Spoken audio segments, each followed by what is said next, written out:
Hello, everyone, and welcome back to the Conteneros podcast. The podcast is sponsored by PortPro, the leading operating system for drayage carriers. Schedule a demo today at portpro.io and mention Conteneros. We'll take care of you. In the studio today, we got Yeltsin space C like Charlie Astillo Yeltsin Castillo. What's up? Or Yeltsin Castillo, but Yeltsin Castillo as well. Yeltsin or Yeltsin. No, it's Yeltsin. That's what's on Instagram, Yeltsin. No, it's Yelts. Yelts, there you go. My bad. No, it's cool. All right. Also, yeah, what's up, everyone? It's pretty cool to be here. This studio looks better in person, and the videos looks cool too. But in person, it's more satisfying. There's a lot of little details here. Opposite of a catfish, is that so? I don't know. Did you get catfished with the looks of the studio? No, I already knew it was badass, but coming in here, you see all the little details, and it just looks better in person. Shout out PortPro for the sponsorship, allowing me to some freedom of creativity and other shenanigans. Yeah, I'm pretty sure they came through big time. Yeah. So what's up? What brings you in? How did you end up here, bro? Well, I mean, this is the podcast where a lot of people come in and then they give their insight on the truck driving world and how they got in here. And it's pretty cool because I listened to the episodes that you've dropped. And first of all, I'm new to the whole driving world. Mm-hmm. And so when I first started driving professionally for somebody else, in this case my dad, I was having a hard time alley docking, even though I passed it at the DMV with flying colors. But by watching your podcast and the girls that were here and the guys, young, older, mostly the girls, I was like, if they can alley dog, I'm pretty sure that they can alley dog parallel park. Why the hell can I alley dog? So it either made you feel better or worse. No, it gave me energy to because as I was trying to alley dock, I was like, fuck, I can't. As I was trying to alley dock, I was getting frustrated because I got my license and then I didn't use it for like a year, and then I started driving. So I forgot how to alley dock. So I saw the girls. I'm like, if they can do it, why the hell can't I? So it made me want to do it and actually put in the work onto learning it. Oh, okay. Good, Yeah. And I'm still having trouble sometimes, but for the most part, I'm doing better every time I alley dock. Cool. So this podcast is pretty cool because maybe someone who hasn't gotten their Class A or whatever. Or they're thinking about it or whatever, or they're on the edge, like, I want to, or I don't want to get it, or I do. They'll see all these guys and girls coming up here and saying their stories and how cool it is, or if it is cool, or if it's not cool. So it'll make them jump on it more. So there's other podcasts that do this type of stuff, but to be honest, this was probably the most it just feels more natural, and it's not too like professional. Like there's one, I'm not gonna say which one, but it's too like, I don't know, just too professional. I don't know if that makes sense. I could lose my sponsorship at any moment. Better watch myself now. But I'm glad you liked it, bro, and that's nice to hear every now and then, because sometimes it's like, am I doing a good job? Like, is there any value in it? But I'm pretty sure. Thank you for that. I'm pretty sure you question yourself a lot. Yeah. So let's go into this. Thank you for that beautiful intro. Was it? Oh, well, I mean, it's what it's it's just what I think. Thank you, man. I'm going to let you have this container because you were nice to me. And I think you're one of the first one to say, that's nice. How did you say it again? Can you repeat it? No, I said it's satisfying to see this container. Because you don't really see these. I'm pretty sure as a kid, you know, I'm not a little kid, but I don't know. It's just satisfying. Very kind individual right here, man. So for those of you who don't know, on the Instagrams, I like to use the word individual. Mostly, I call rich people elite individuals. The elite individuals. Yeah, and I say individuals on the internet a lot. On the interwebs. Yep. Well, let's tell these folks on the interwebs how you got into trucking. So my dad, well, first of all, I'm here mostly because of my dad. If it weren't for my dad, I probably would have not been meeting you or knowing about Conteneros, which is pretty cool. I asked you earlier if it's a brand or what it is. I would have not known what it is, and I know I'm avoiding the question right now, but I feel like Conteneros is actually pretty cool because it makes you're the Instagram. This guy. It's pretty cool because like without it, I feel like it'll be kind of boring. And because of that Instagram page, you get to meet mechanics, other drivers that are young. You just meet a lot of people. And before, I'm pretty sure back in the day, you would have to walk up to someone and be like, hey, you know, do you know some through word of mouth. And now it's just a lot quicker and easier to meet people within the driving world. Yeah, I've just wanted to make it cool, you know, like make container hauling cool. It is, you know and, what I mean? And I feel fun. I feel like you're doing a good job at it. Be stressful. So so my dad's been driving for probably like 15 years, probably 10 plus for sure. And after high school, he was like maybe like a year after, he was like, when I graduated, he was like, hey, I got you this job without me even asking for it. He pretty much, which I didn't really appreciate, him going up to someone and being like, hey, can my son come down here, in Spanish, of course. Can my son come down here and work with you guys? And it was a tire shop. You say you're not a no sabo kid, so can you tell us how you said it in Spanish? He was all like, oye, Macías, ¿Qué pedo? ¿Crees que le puedas dar un trabajo aquí a mi chamaco? Or whatever, right?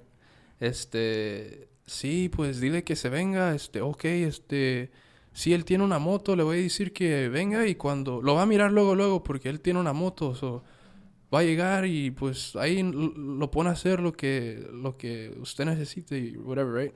So he literally like on the spot hired you as someone's personal assistant? I guess he just told them. And so for those of you who are watching, Macias it was called Angelica's Tires on PCH. I don't know if you've heard of it. Angelica's Tires, PCH. Sounds familiar, but it's not there anymore. But it's it's across the street from a truck wash and a gas and a diesel station. It's near Fleet Pride. It's near a Fleet Pride, and so. Yeah, I went there. I didn't ask for that job, so I didn't like that he went up to this guy and spoke for me, you know? Yeah.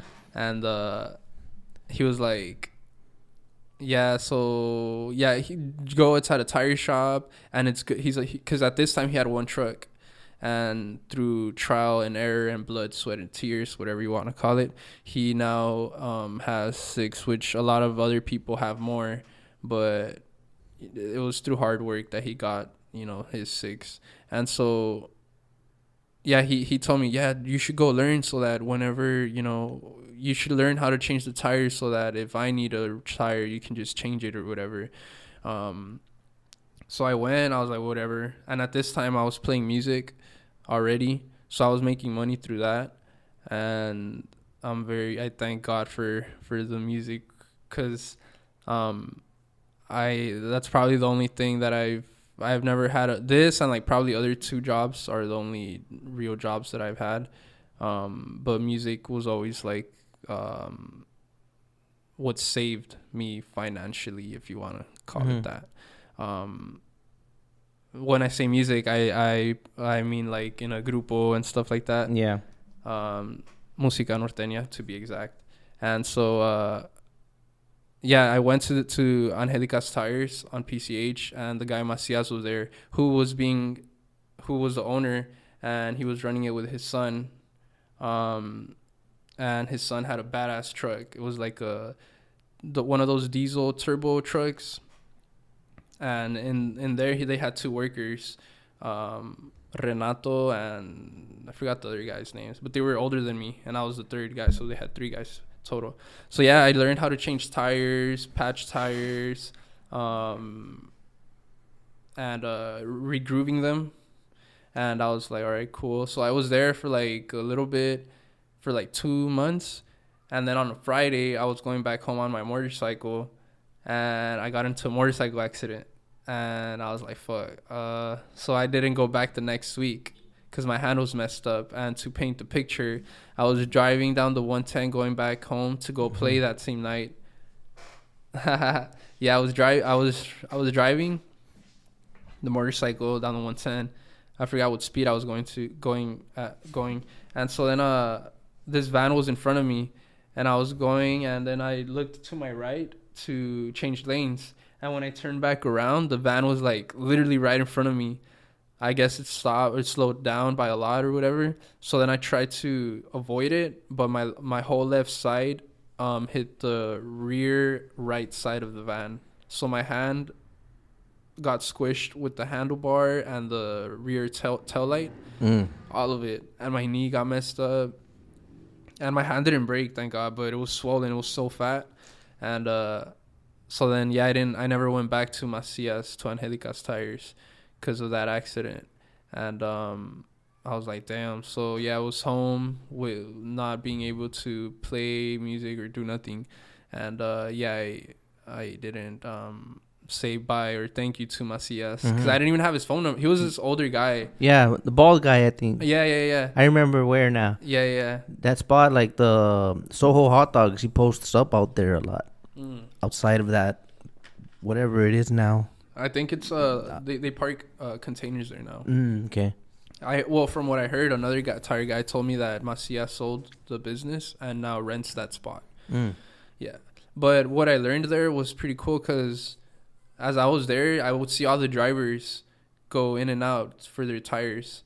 And I would be like, oh, that's pretty cool, you know. But a lot of them would complain. Like, they would just complain a lot. Like, oh, Macias would ask him, ¿y quién va a pagar? No, pues yo no. El patrón va a pagar. Llámale al patrón. Yo no le voy a llamar. Like that. And I'd be like, okay, that's kind of weird. And I'm not, at that time, I wasn't too familiar with the trucking world. Yeah. But there was a lot of, like, type of vibes, you know? Yeah, like, they should, not me. Yeah. No, pinche camión. Like, stuff like that. Yeah. And then, Macias would, I guess, talk to the owner of the truck or whatever, and then they would fix it. I would think you would hear about that from your dad though, because he had 6 trucks. I will get to that. Go. Yeah, and so yeah, he was and then I also saw good things. Like I remember I saw I saw different types of people. I saw a black guy with his lady pull up in a nice clean truck, where most guys would pull up in a dirty, messed up, crashed truck. And I'd be like, I would see the differences between people. And yeah, this black guy, he was clean. He was, truck was well maintained. He got all new tires without even asking for a discount. I saw a few of those type of people. And I was like, that's pretty cool. But what I also saw was how the owner and his son were, like, the owner would get there early and the son would get there kind of late. And I started getting this itch, like, that'll be cool. I want to help my dad build a business too. You know, I want to be kind of like them. And so that's where the itch started growing, where I saw a son and a father in a business together. And but yeah, I saw a lot of stuff and I learned a lot there, not just on changing tires, but, you know, just on drivers as well. And so, I stopped going there. And then my dad was, like, telling me to get my license. And I was just like, well, I don't really want to drive, to be honest, because I was doing the videos already. For those of you who don't know, I don't really drop videos as much anymore, but I would drop a lot of like in 2016 and down. There was a lot. The pranking world was pretty popular. Yeah. Now it's kind of like cringy, and but at that time I really liked it, and I still do, but I just won't do it because it's now. We'll get to that. Oversaturated. Yeah, but yeah, I was doing that, and so then long story short, years later, I had a few other, like maybe another job, and then he was like, I'm getting tired, like, and he would, throughout these years, he was already getting more and more trucks. And then I was like, well, that's pretty cool. And then excuse me. Mm-hmm.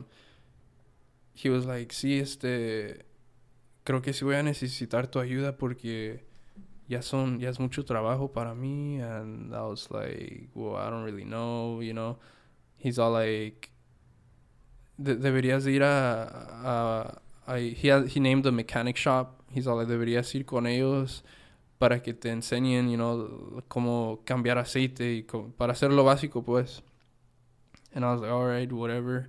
So then I started going to this mechanic shop right across the street from Port Anchor. Is that what that company's called? Pank Anchor. Port Anchor.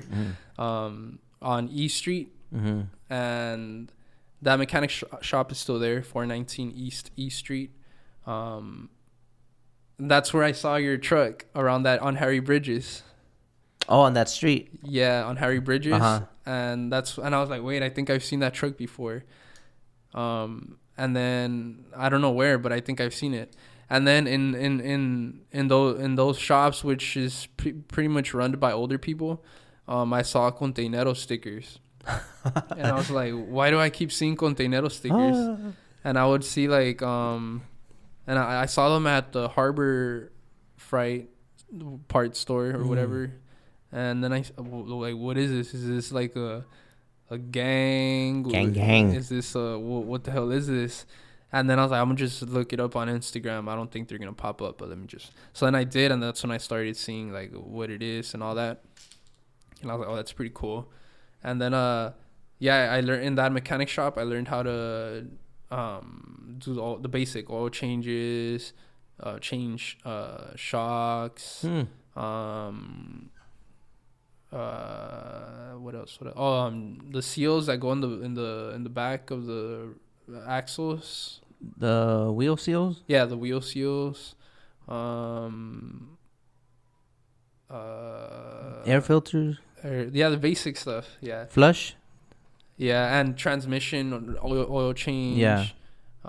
Just like a few things that before I had no idea if I would look at a truck, I wouldn't know what the hell was what, And then, so that was pretty cool. But at the same time, I was like, man, I kind of want to do my videos. I don't really want to be doing this, And, I mean, it's cool. And he would tell me like, oh, los que hacen road service ganan tanto y tanto. Yo conozco a uno que dice que le va muy bien, que hace hasta 5,000 nomás haciendo trabajitos, And I'll be like, oh, that's pretty cool. But then I see these guys, and sometimes I'm like, oh, I don't know if I want to be, But being a mechanic I feel like they're smart.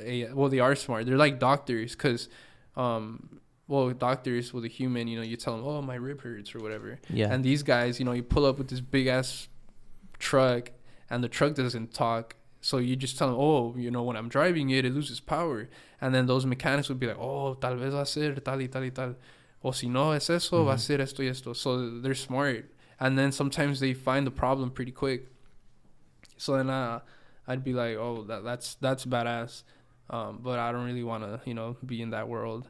And then, I left, and I was like, man, I really want to do my videos and stuff. But I'm going to just get my license because my dad really does need help. And I see his trucks. And at this time, I was already helping him do oil changes. And I would keep up with all the maintenance. Before, he would have to have a guy to be there and be like, oh, hey, you need this and this and that. But now, at this point, I was able to remove that guy. And I was there taking care of what my dad needed for his trucks. Yeah. And have them running, and hopefully they don't break down and stuff. But mostly, with the basic stuff. And then I got my license. I was like, well, I'm gonna get my license. So I was like, fuck, I don't even know. I don't want to ask my dad. I don't want to go up to my dad and be like, hey, where do I go? So I asked my girlfriend to ask her brother where he got his license, because most of her brothers are truck drivers as well. And then they gave me this name for a school called I don't know, is it okay if it was GSF, on Slauson and in South LA, on Slauson and Central. And I called them. That was the only school I called, and I think they charged like 2,900, I believe. 22,900. Expensive as fuck. I was gonna say 2,900, but yeah, 2,900. For 30 hours. They have different prices. They had I forgot, but I got 30. What year was this? 2022, 21, 20, late 2019 or early 2020. I don't remember too well. Yeah, like 2020. So like under 3 years trucking? Yeah, but professionally, like like a year. But I've had my license for like that long. And when I say professionally, I don't mean like, I know how to drive perfectly well and I know how to alley dock well. You just haven't ended up on the page yet, right? That's professional enough. Like, what do you mean, the page? On the Instagram? Oh, nah. Yeah, well, I just like working for like getting paid pretty much. Yeah. Is what I mean. And yeah, so I got my license and I walked in there and I was like, fuck, so how does this work? They were like, oh, well, we charge this much, 30 hours for 3 tries at the DMV. You get hands-on, one-on-one, you and an instructor. And at other schools, for those of you who may not know, sometimes you'll pay more for just one instructor and yourself. And some schools, they'll charge less, but I heard there's like 6 people with one instructor. I've heard up to 12. Yeah, so, sometimes it is pretty cool to pay a little bit more, because that guy really did help me. And I had experience with driving manual. With the motorcycle, it helped me a lot, like how the clutch works and stuff. But, RPMs and all that. Yeah. But as far as like turning and doing these maneuvers, I had no idea. So I felt like doing the one-on-one really did help a lot. And yeah, so he helped me. I was there 30 hours from 6 a.m. to 8 a.m. I think. And what? Yeah, I got the earliest one. 6. Oh, the class. Yeah, the class 6 a.m. to 8 a.m. And then the day of as the day got closer to the test at the DMV, they were like, oh, so where do you think you need work? Where do you think you need to work on the most with maneuvers? And I was like, probably alley docking. So they let me do the alley docking, and then I told them on the last day, can I just drive around? So the last day I felt comfortable, and then I was just relaxed. So then, boom, it was time for the DMV test. And as I was going there, I was like, fuck, I don't know if I'm going to pass, because I've heard, that sometimes you just blank out. Yeah. And me, throughout my life in school, I would study for a test, and then the day of, I just blank out. And so, but rewinding a little bit, I passed my permit, the written one. I passed it first try with flying colors, because I studied a lot. And it's easy. I don't know if all schools do this, but they give you the answers. So that was pretty cool. So then I wanted to pass the driving one the first try, but I didn't put that pressure on me. I just wanted, because everyone wants to pass it first try. Yeah. So then I went there, and then I was like, fuck, I hope I'm the first one, because I heard that sometimes. Fresh. Yeah. Sometimes I hear that some people take a long time, and you don't take your test till the next day or when they have a next appointment available, because some people do take long with the test. And so luckily I was the first one. So then I go there. The instructor comes out with his gown. I don't know if you remember. Mine was intimidating. I thought that by being friendly with them and talking to them, they'd crack a smile or something. But he was just serious. He didn't want to. He looked like he didn't want to be there.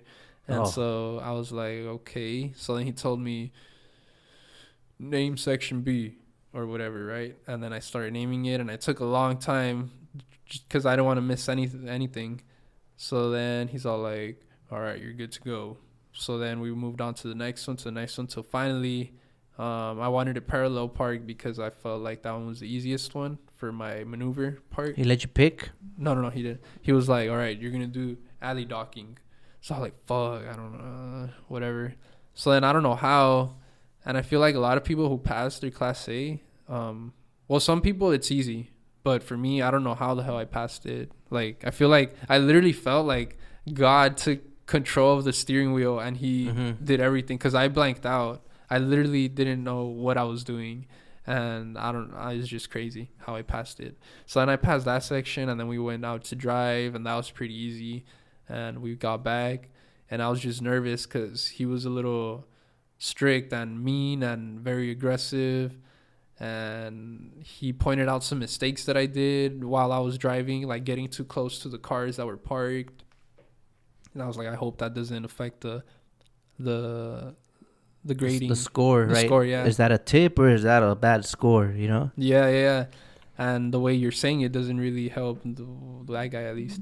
And and so we get there, and he's writing something down. He's all like, congratulations, you passed your test. So I was like, all right, cool, thank God. And this whole time I had everything the first try. Yeah, everything first try. Yeah, and I didn't tell my dad that I was taking my test that day. I only told him that I got my permit.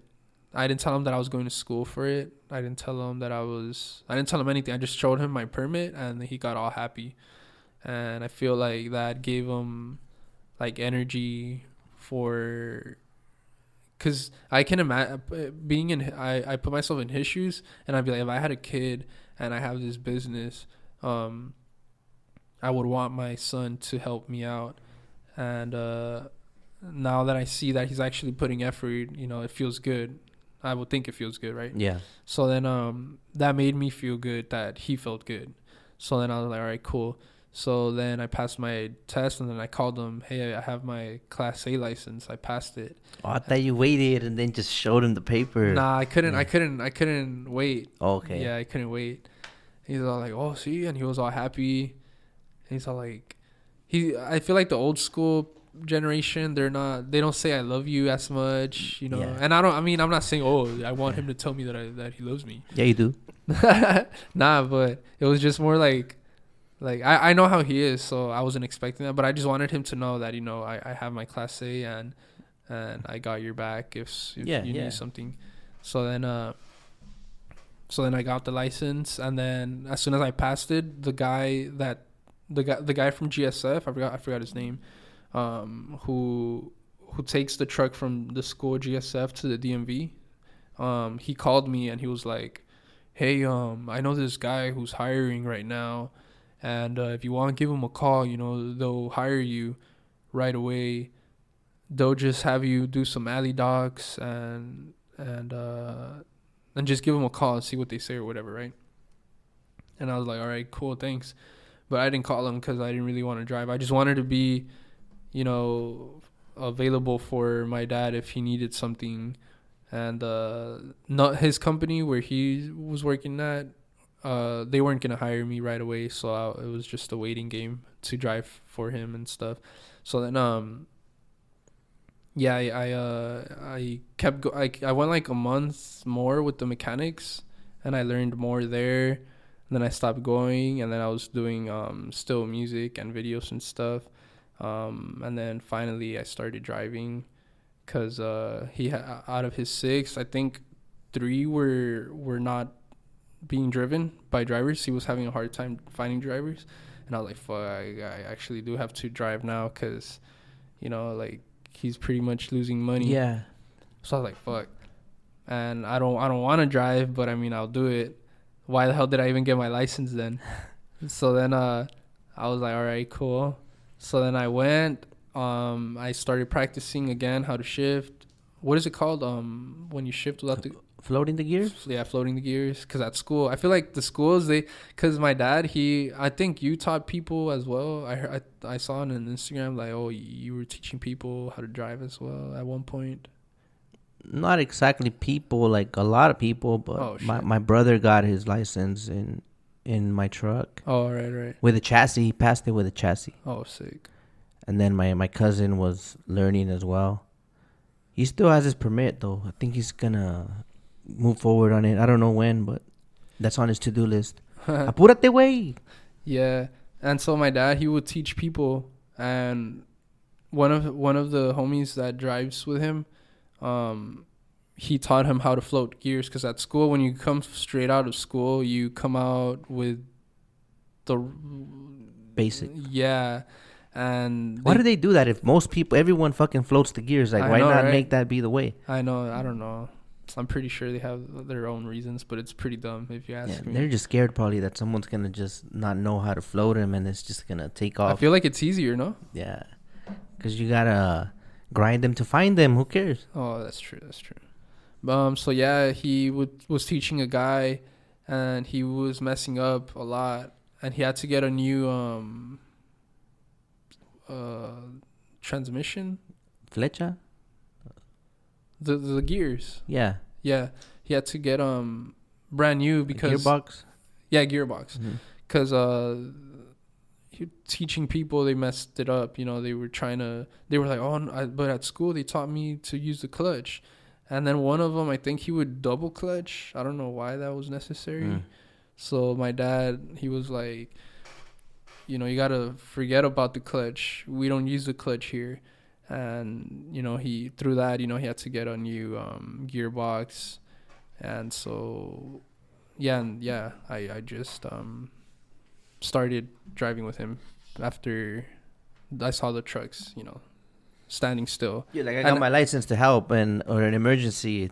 It looks like an emergency. Oh, I'm 3 sorry. Trucks. Yeah. I'm sorry. And rewinding, I actually got it as well because he didn't tell me, oh, I want you to start driving with me. He was like, no, in case of an emergency, you know, you can take one truck to the mechanic or whatever, right?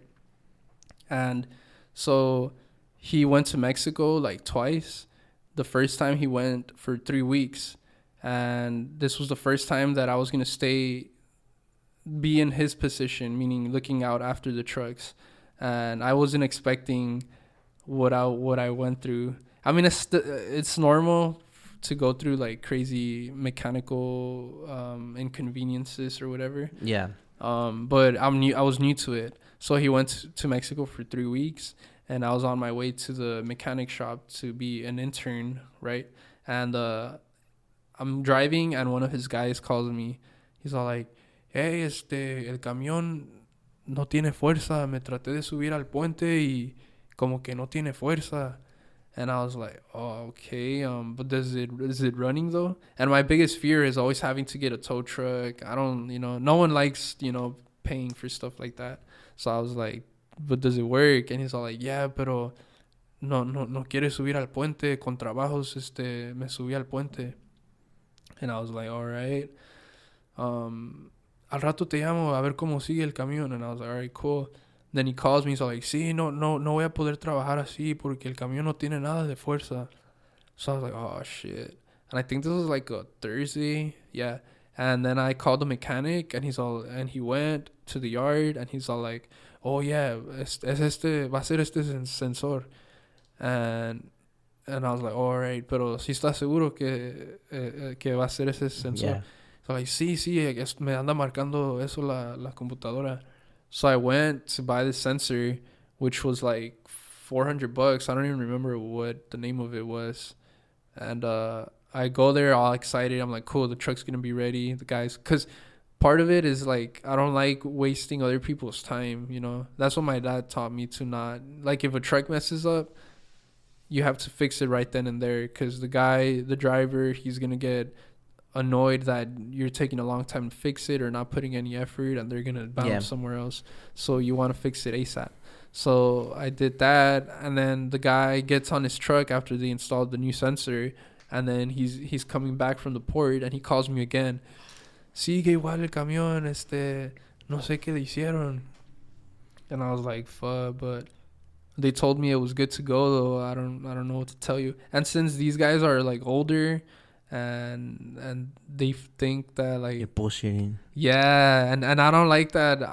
As the son, I feel like they're like, oh, this guy doesn't give a fuck, you know. But I actually do. I was taking it seriously. I was like, bro, I tried. I called the mechanic, and he said it was good to go.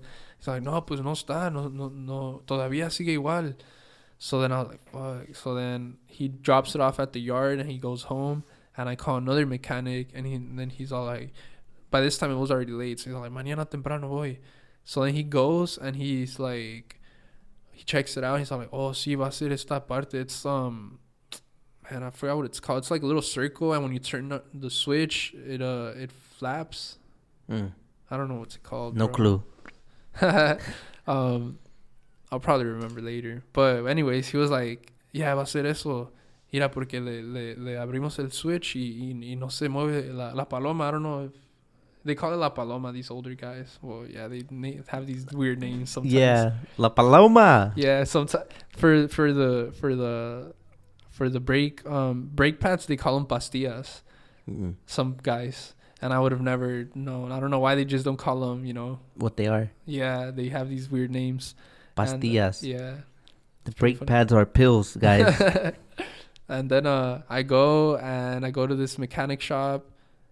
I drive the truck, but by this point, I didn't really know. At this point, I hadn't learned how to... I had just gotten my license, and my dad didn't teach me how to float the gears. So I was using the clutch. But for some reason, I don't know why... I wasn't able to go through all the gears. I know I was doing something wrong, and my girlfriend was driving behind me, following me to take this truck to the mechanic shop after 2 mechanics failed at fixing the issue. Yeah. So we take it to the mechanic shop, and then there they start doing. They changed the injectors. They changed. They recalibrated the engine. Yeah. They did like 3 different jobs, and then at the end they're like, oh, it's good to go. So then the driver comes, I pick up the driver, and then we pick it up. He goes to the port, he comes back, he's all like, sigue igual, Yeltsin, no sé qué tiene este camión. And I was like, oh my god. And I was stressing out, bro, because like the loads aren't getting moved either. Well, yeah, I mean, I didn't, because my dad taught me not to like get stressed out over like if a truck messes up, you know, just, you know, whatever. And if they're not getting moved, you know, it's cool. My dad's more of like, earlier you asked about the tires, like how my dad was having 6 trucks and how he deals with the inconveniences.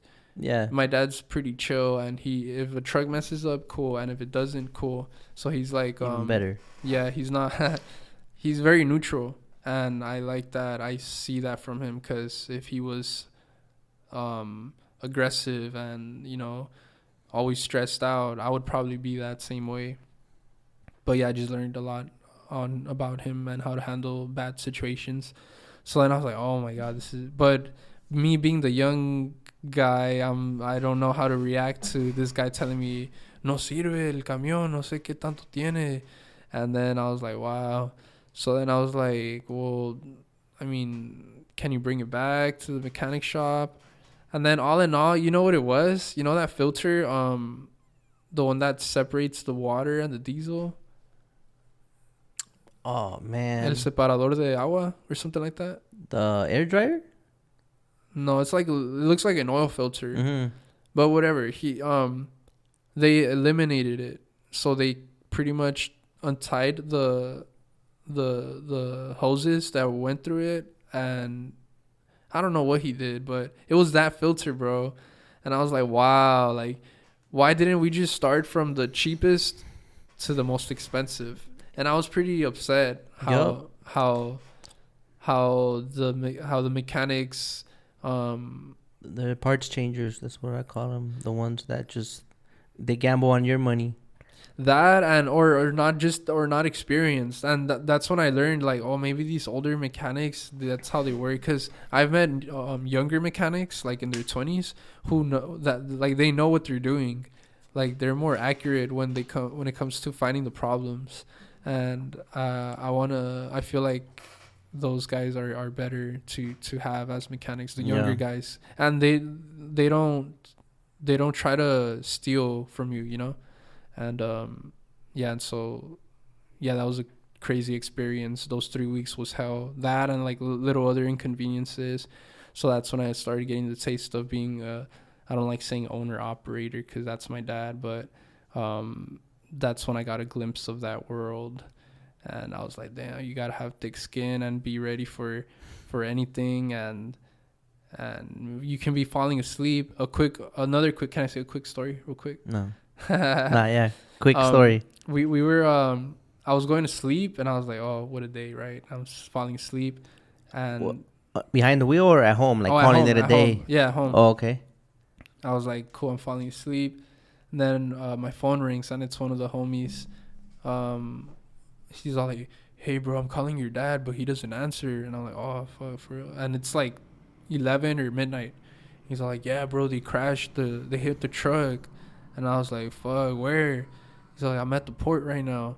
And I'm like, damn. And I didn't know what to do. It's my first time dealing with stuff like this. So the homie was one of the drivers for your dad? Yeah. Oh, okay. He became the homie, or you got him on because he's your homie, or? Yeah, he became the homie. Oh, okay. He's pretty cool. And the homie Pedro and Ismael. Those guys are badass. They're really cool.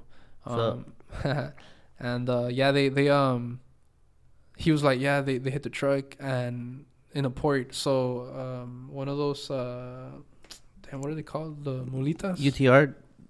Yeah. Yard goat. Yeah, yard goats.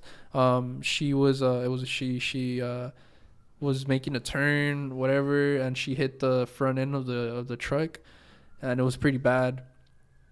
And I was like, fuck, I don't know what to do. I don't know if my dad would want me to get a tow truck or what.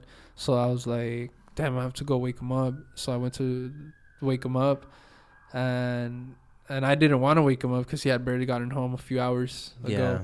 So I was like, hey, Pedro just called me and he said that they crashed him.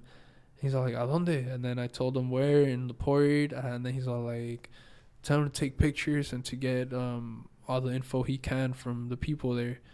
So then he did that. And luckily the homie Pedro, that fool's smart. That fool knew that tow trucks are expensive and it was late at night. So he's all like, yeah, I think I can just, tie up the hood because the hood wouldn't close, right? Yeah. I'll tie it up. I mean, the truck turns on and it runs. And it's not overheating or nothing. Yeah, and it's not overheating. I think I can take it like that. If it was another guy, he'd be like, "Oh, I'm not even gonna try," Yeah. So, that guy's very smart, and he just took it like that. And then my dad and I got in the car. We smashed to the port where he was at. I forgot which one it was. And then we waited for him outside. And then we just followed him behind so that the cops wouldn't be like, like following him. Like, oh, this truck's messed up. You got in an accident. You can't be driving like that. So then we followed him. We got to the yard. And the truck wasn't like gone. It still worked. But it needed a lot of work. So luckily, my dad got a settlement check. We fixed it. It worked out. Yeah, it worked out. Because a lot of times I've heard they're not at fault or something. Like it's hard. It's hard to win those. Oh, and so you remember those 3 weeks I was talking about? My dad going to Mexico. He was leaving the next day. So he's all like, okay, ahí te encargas del problema del camión. Yeah. So I was like, fuck, I don't handle know. that accident issue. Yeah, I don't know how to do that, bro. Like, I don't know what to do, who to call. And then he's all like, all right, you're going to have to get an adjuster. And I was like, fuck, who do I even call? And my dad he's smart. He always finds ways or whatever. So he gave me this number. I don't even know how he got it. So I called this guy. He shows up. He takes pictures, writes the estimate. And then I gave it to the guy that... my dad has his trucks in a company, and I gave it to him so that he can send it to the insurance. And then they were like, we need another another estimate from a different adjuster. At least 3. Yeah, and I was different one. And I was like, fuck, who do I call? And my dad got this one, but who do I, I was looking up different ones. And then finally I just called the first adjuster and I was like, hey, do you know any other adjusters? I need a different estimate. And he's like, yeah, I got this guy. So he gives me his number. He gives me an estimate. And then I gave it to them so that they can show the insurance. And then they go with the least. They go with the least. They go with the least. The cheapest one. The cheapest estimate. So I learned how to deal with issues like that when someone hits the truck. And luckily the port was they were cooperating. They weren't like, oh, that's not us, your guy was doing. Luckily Pedro was just parked waiting for his load, and the lady just made a left, and I guess she just swept them. If he took pictures of it, would they like dismiss those photos because they say you're not supposed to take photos inside of the terminal, and be like, oh, that's not evidence because it never got to that point where you had to prove that it was them? Or no, because I heard, Pedro said that it turned into a big deal. Like everyone from the port showed up. Oh, okay. Yeah. Did they ban you guys, or no? No, they were cool. Okay. The guy that was in charge of handling that case in the port, I wasn't sure I needed that check to. I mean, we could have already paid the damages for the truck, but I didn't feel confident calling guys up to start fixing the truck until I knew that the check was on the way. So I was like calling this guy over and over, and he would never answer. He would answer in the emails, but when I needed verbal instant I needed verbal what's it called, confirmation, verbal confirmation. Nah, any type of confirmation in writing. Yeah, I don't know, I just needed to hear it. And I was like, fuck, this everything's gonna be okay, bro. Yeah, and I was stressing out. I was like, damn, this guy's not gonna come through. And then he's all like, finally he answered like 2 days later. He's all like, look, man, you keep calling over and over. I already sent you an email saying that we're gonna send you that check. I don't know what else to tell you. He was really upset. And I was like, so you have been getting my calls? Yeah. So he was like, you're gonna get that check, man. Just you set the addresses, blah blah blah. And I was like, yeah. Like, all right, the check is on its way. And I was like, all right, thanks. And then we clicked, and then the check showed up, and then boom, we started working on the truck. The truck got fixed pretty quick, and then we were good to go. Excuse me. So it's not you, it's me. It is me, probably. Nah. Yeah, but that's a good So moral of the story is the ports. I don't know if people do. I don't know if this happens a lot. If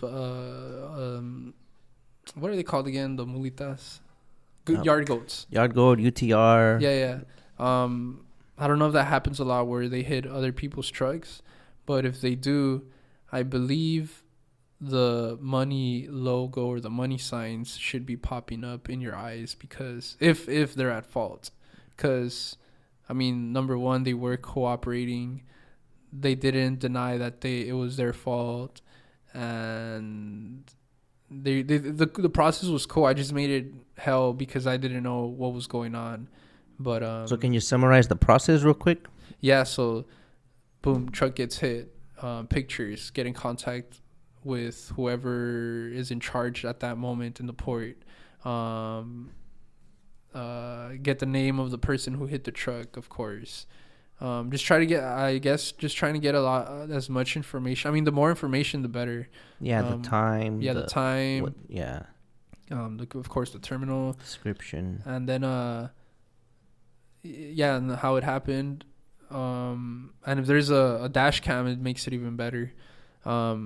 So then that, and then getting the adjusters up to 2 or 3 estimates, and then showing them, of course, the insurances, and then I believe they do their own work. At one point, you mentioned the company that your dad works for, though. Do they process it? You get all that information for them, and they handle the whole contacting them, or were they just in the middle, like the middleman? Like, Yeah, they were contacting them. They helped a lot. They came through a lot. So then I'm assuming your dad had insurance for these trucks under the policy of the company he was leased onto. Yeah. Yeah, but we were worried that because my dad needed his truck to get fixed, the homie Pedro's truck. And he thought that, you know, maybe someone in the middle might grab the check and take a percentage off, and we're left with this little to fix the truck, and the truck isn't going to get fully fixed. But luckily, these guys are very cool, and I asked the owner if there can be transparency with me, him, and the whoever and the terminal, and he added me to the email that they were exchanging with the terminal, and I was able to see what was going on. So that was cool. And they came through and they sent the check. Like, how long was this process, start to finish? Accident to payday? It was like 3 weeks. It was pretty fast. 3 weeks, yeah. Didn't feel so fast with all those calls you were making, though. No, it didn't. It felt like forever. I felt like I was those 3 weeks. I call them the 3 weeks of hell in my head, because I was new to the whole driving world, and I'm leaving a lot out of this story. Like, I was getting other calls, like little calls, like, hey, the coolant reservoir is leaking. I need a cap. I was getting calls like a lot from almost each driver, and I felt like I was getting tested. Like little things, like, hey, my charger isn't working, and I was like, my charger for my phone, and I was like, fuck, bro. And I felt like my head was gonna explode, and that's when I got the real taste of being in that owner operator world. I was like, damn, this is what my dad goes through. Like, I really need to help him now, because this is a lot of work. And then so then when he came back, and during those 3 weeks, I was like, man, I don't want to do this anymore. But then I thought about it, and I was like, nah, I'm gonna help him out. And then I started getting you feel like you leave him hanging at this point. Yeah. And I feel like a little bitch if I walk away. Little bitch. So I was like, nah, I'm gonna help him out. And then I saw how much I saw of course the money involved, and I was like, I'll be retarded if I see the money that's involved in that world. If I turn my head away from it, it'll be dumb of me. So I can either not complain, but I can either just walk away or go towards that stress where it's very rewarding, or just, you know, like, do what I love. And I was in a really hard position. Like, should I chase what I love or get paid later, or do this and get paid now? Yeah. So, and sometimes I'm still like that too, but now I feel less stressed, I guess. Yeah.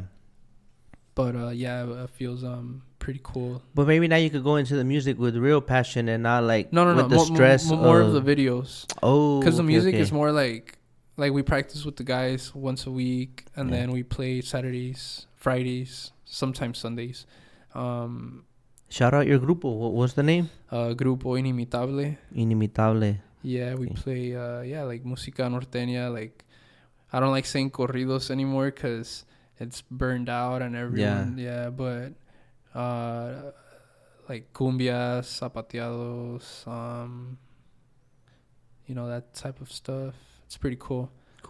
But yeah, so then after that, I just started getting more involved with my dad and with his world, and then now I just started driving. You should bring him on a part 2. I should. Yeah, we'll do a Spanish one, or that's cool. However you want. That's badass. Mm-hmm. But I feel like I'm not comparing him with others, but you know how I'm pretty sure I said he has 6. I once went to C&J Parts. I don't know if that's what it's called. This part store on Alameda. M&J, I don't remember. And I overheard this guy telling the guy behind the counter, no, pinches drivers, ya no quieren trabajar, quieren ganar más que uno y no hacen nada. And I hear that over and over. I heard that since the tire shop, when I was working at the tire shop, to when I was with the mechanics. Mm-hmm. And I just hear that a lot, like, oh, drivers, this and that, they don't want to work. And I was like, well, why doesn't my dad go through that? He has good luck with drivers. yeah, sometimes they'll leave, but he doesn't end it on bad terms, you know. So they wanna get paid like an owner up, but they're drivers. Yeah, but I don't like saying drivers because it feels like, I don't know. It feels like you're talking down on them or on any, you know. That's how I feel. I don't know. I feel like I don't. What's another way to say it then? I don't know. I just call them homies. Mm. Like the homie Ismail, homie Pedro. They're badass, bro. Yeah, we are looking for 3 homies. You know what I mean? I mean, it doesn't sound right, but I mean, I don't like saying. But that's drivers. good. I mean, that's always welcome to see them like homies, because you are all working together and moving along. You know. Yeah, the homie Ismail, when he started, he was making a little bit. Now he got the hang of it because my dad taught him what to do, where to, like, how to do the job. And now he's making the big bucks. And that's part of the reason why I started driving too, because I would write their checks and I would see how much they would make, and I'd be like, fuck, like I should probably jump on it too. And then inflation happened, and I was like, man, I really have to, get to it. Yeah. But yeah, it's pretty cool that there's and then teachers. I was like, yeah. So teachers, they'll probably like talk down on truck drivers. Like when I was in high school, I remember one of them would say like, "Oh, I forgot." Oh, there you go with that. You go. You got a line, huh? That famous line. What is it? You say it. You'll never get paid to look out the window. That one? Is that what you were going for? And then you're going to be like, and here I am. You think you get paid, Will, just to drive a fucking truck around? You think they make good money or whatever? I don't know. And but a lot of these guys, they have badass trucks, like diesel trucks, pickup trucks. Yeah. Those are expensive and they're lifted. Getting paid. Yeah, no, like, fuck, that's badass. And before, I used to think that only firefighters were able to afford. Not only firefighters, but like certain careers. Yeah. And and I see a lot of guys with nice cars. Some guys, when they would drop off their truck at the mechanic shop, they would pull up in their BMWs. Which BMW, I mean, yeah, it's a badass car, but there's other cool cars. I really want a McLaren, so I don't know if. Yeah. I don't know if the truck driving world. I know that being a driver isn't gonna get me the McLaren. But I know in this industry, you're closer to getting the McLaren than another industry, you know? Yeah. Like right now, and I'm probably jumping ahead, but... Yeah. I'm saying yeah a lot. I do agree. Yeah. I feel like I don't just want to... I want to take my dad's company to another level. I feel like he got 6 trucks, and he wants to get more. I feel like I should get... And he doesn't even speak English that well, and if he did it, why the hell can't I, and that's part of the reason why Conteneros is cool, because you go on the Instagram and then you find a bunch of people, I was able to find mechanics, other guys, and then you tag Conteneros when you need someone or something, and then you get messages with other guys hitting you up that they're available for whatever. So that's pretty badass. Use at your own risk though. Yeah. But yeah, driving is I didn't think I was gonna drive. I don't want to drive for a long time. I want to like figure out ways how to take my dad's learn the operation more. Maybe learn to dispatch or learn to like how the back office works. Like I wanted to he told me to drive just to know how the driving side works, but I didn't really want to do that, but it's pretty cool for now. But yeah, I'm planning on learning the dispatching world. Cool. I feel like there's a lot of gatekeepers. Is that what they're called? In what sense or what? Yeah, like if you ask someone, hey, how do I, just an example, how can I get my own authority? They may be very limited with the info. They won't help you out as much, a lot of people. And I don't know, I just run into, not me, but I overhear people being very limited with information to improve yourself, in this truck driving world. Just find out and then pay it forward. Like, that's kind of what it is in a way. Like, for example, like on the Conteneros mentality, or like the whole, we're kind of sharing that information and hoping that you carry it on, and then that creates this whole new type of environment where people do share the information and realize that there's enough for everyone. And but a lot of people don't see it like that. So well, I'm excited to see where you guys are at in the future, with you, like, tapping in and helping. Yeah, it should be pretty cool. A little nervous just because where he's at, he's around other guys and they all know him, and they already know that the son is driving with him, so they expect me to not mess up, he set the bar high, so I gotta beat him or be at that same level. And it's almost like Julio Cesar Chavez and his son. Senior was a badass. He had so many fights, broke records, and his son loses 4 fights, and everyone's talking shit about him. Even though he's a good fighter, he just for whatever reason he does his own thing, huh? He didn't beat his dad's level. And people judge the son on that, And then Sugar Shane Mosley has his son fighting too, and they'll say, "Oh, he sucks," and all this stuff. But his son is a badass too. He's just not at the level that his dad was for whatever reason. So I feel like I'm gonna run into, just with the people just around him. They're probably, if I mess up on one little thing, for whatever, anything, they'll be like, "No, ese es su hijo, no," whatever. Like, I didn't go 2 days, and I feel like they're like, "Oh, where is he? He's lagging it." But he should be here with us, getting the last 3 days. So I was gonna ask you, where did you work before? But it seems all your history is with this whole trucking thing, from like the mechanic side, and then shuttling the trucks to the mechanic and back, and helping. No, I actually did. I worked at a welding, where they customize gates. And how do you like that? Were you fired or did you quit? Well, that's where I also saw I quit.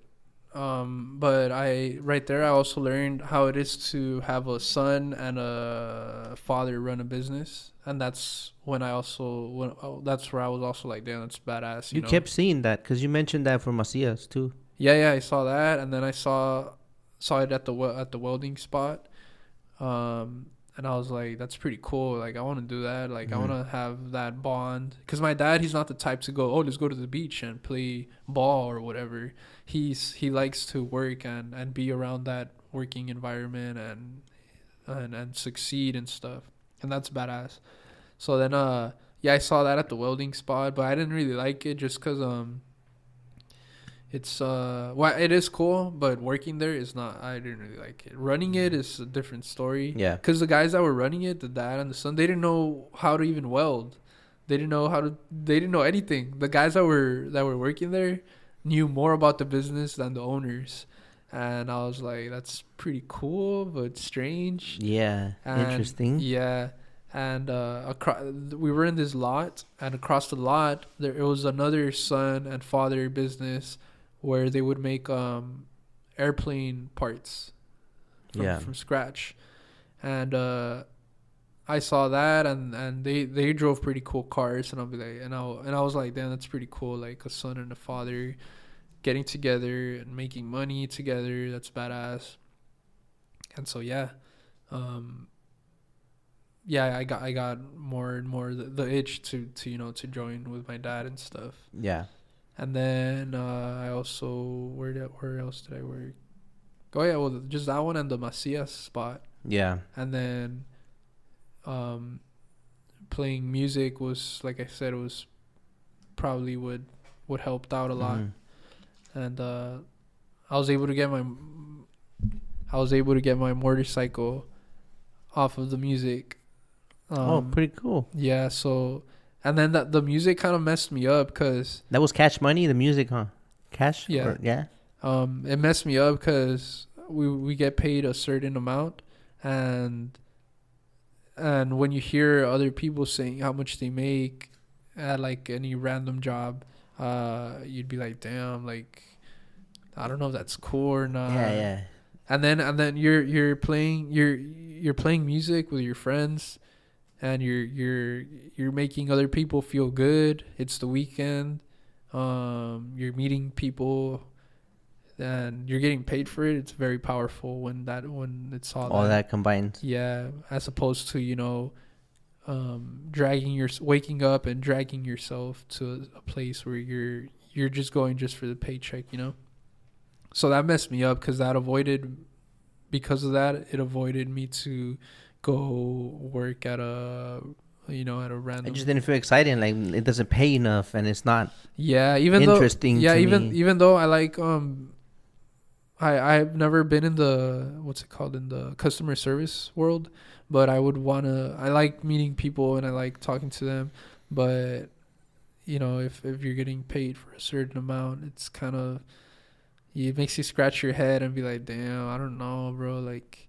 And then, but it's crazy because at the mechanic shop, it was cool, but these guys, they have their families, and they would clock in and then clock out, and then they would get home at a certain time, and they had like 3 or 4 hours to be with their kids or with their family.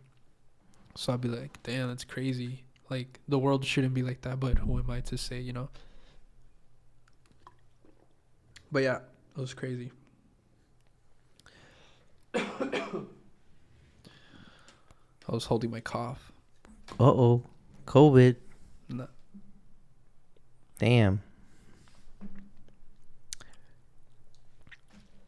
You don't have COVID, right? No. Okay. Nah. So why ports out of well, that's kind of where your dad was already, so that's why you ended up at the ports, right? I met some guys at the mechanic shop that would go to long distances across the states, and some of them would complain. They would be like, oh, like someone would complain, some would say the good in it, like, oh, yeah, I'm like right now I'm gonna go to such and such place, and then I'm gonna be with my family for 3 days and then take off again. And one of my girls' cuñados, he goes far and comes back, but he was saying like, oh, yeah, I miss out on my kids' growth, something like that. Yeah. So he was planning on changing it up or whatever. And then one of her brothers, they would tell me, oh, you should go across the state. And I'll be like, oh, yeah. And then I would ask them for some stories. And all their stories were horror stories. Like, oh, I went to this state and I went to a state and my gas lines froze because it was snowing. And I was like, what? And all the stories were like that, just pure inconveniences. Yeah. And then at the end, I'm like, hell no, I'm not going to go all the way over there to get stuck and pray to get help. Mm-hmm. So I was like, nah, I'm not going to do that. And so ports, well, like I said, my dad's been doing that. But, yeah, I want to help him get, some customers. And you could totally do that. You got 6 trucks. So you guys can, like, step it up to the probably own authority, and then get the concessions and find that customer, and bam. Yeah. Got Yeltsin fucking dispatching. Yeah, I want to do that. That's the plan. But since I'm still fairly new to this world, and yeah, I feel like, I don't know, I just really want to help my dad and make him proud and have his work, because he's been, like you said, it'll be cool to have him here someday. He has had different businesses. He had a car wash, mobile car wash before mobile car washing was cool. Now they're everywhere.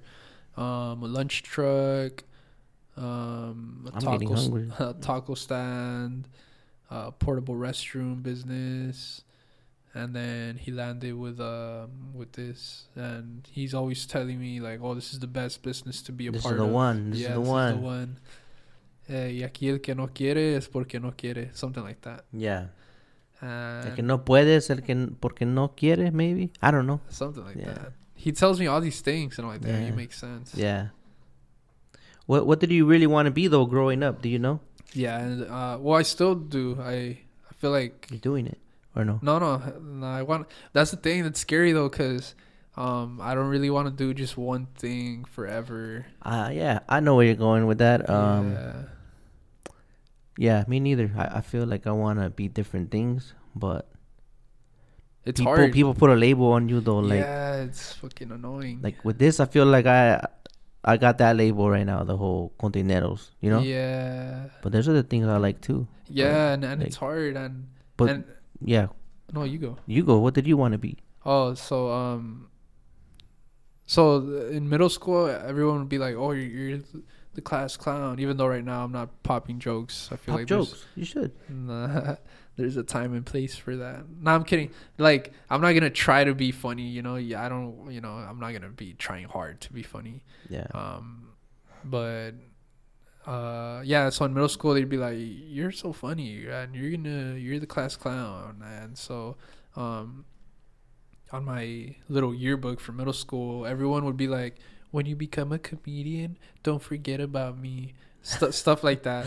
And I'd be like, what? Like, I'm not even trying to be funny. Yeah. And then in high school, I would make everyone crack up. Like, even, like, it was just the best time to be making people laugh. And so then in my yearbook for high school, the same thing.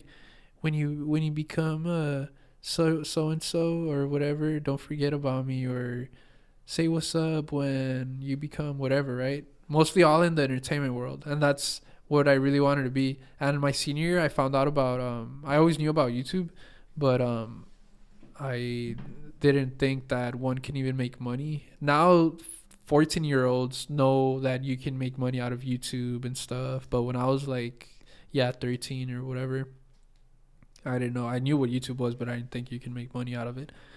And so I ran into some channels, the pranking channels, and I was like, what? These guys aren't even, like, yeah, they're funny, but I feel like I can do a better job. Yeah. So then I graduated, and then I had a camera. I asked one of my homies if he can record me, and then I made my first original video. I didn't copy anyone.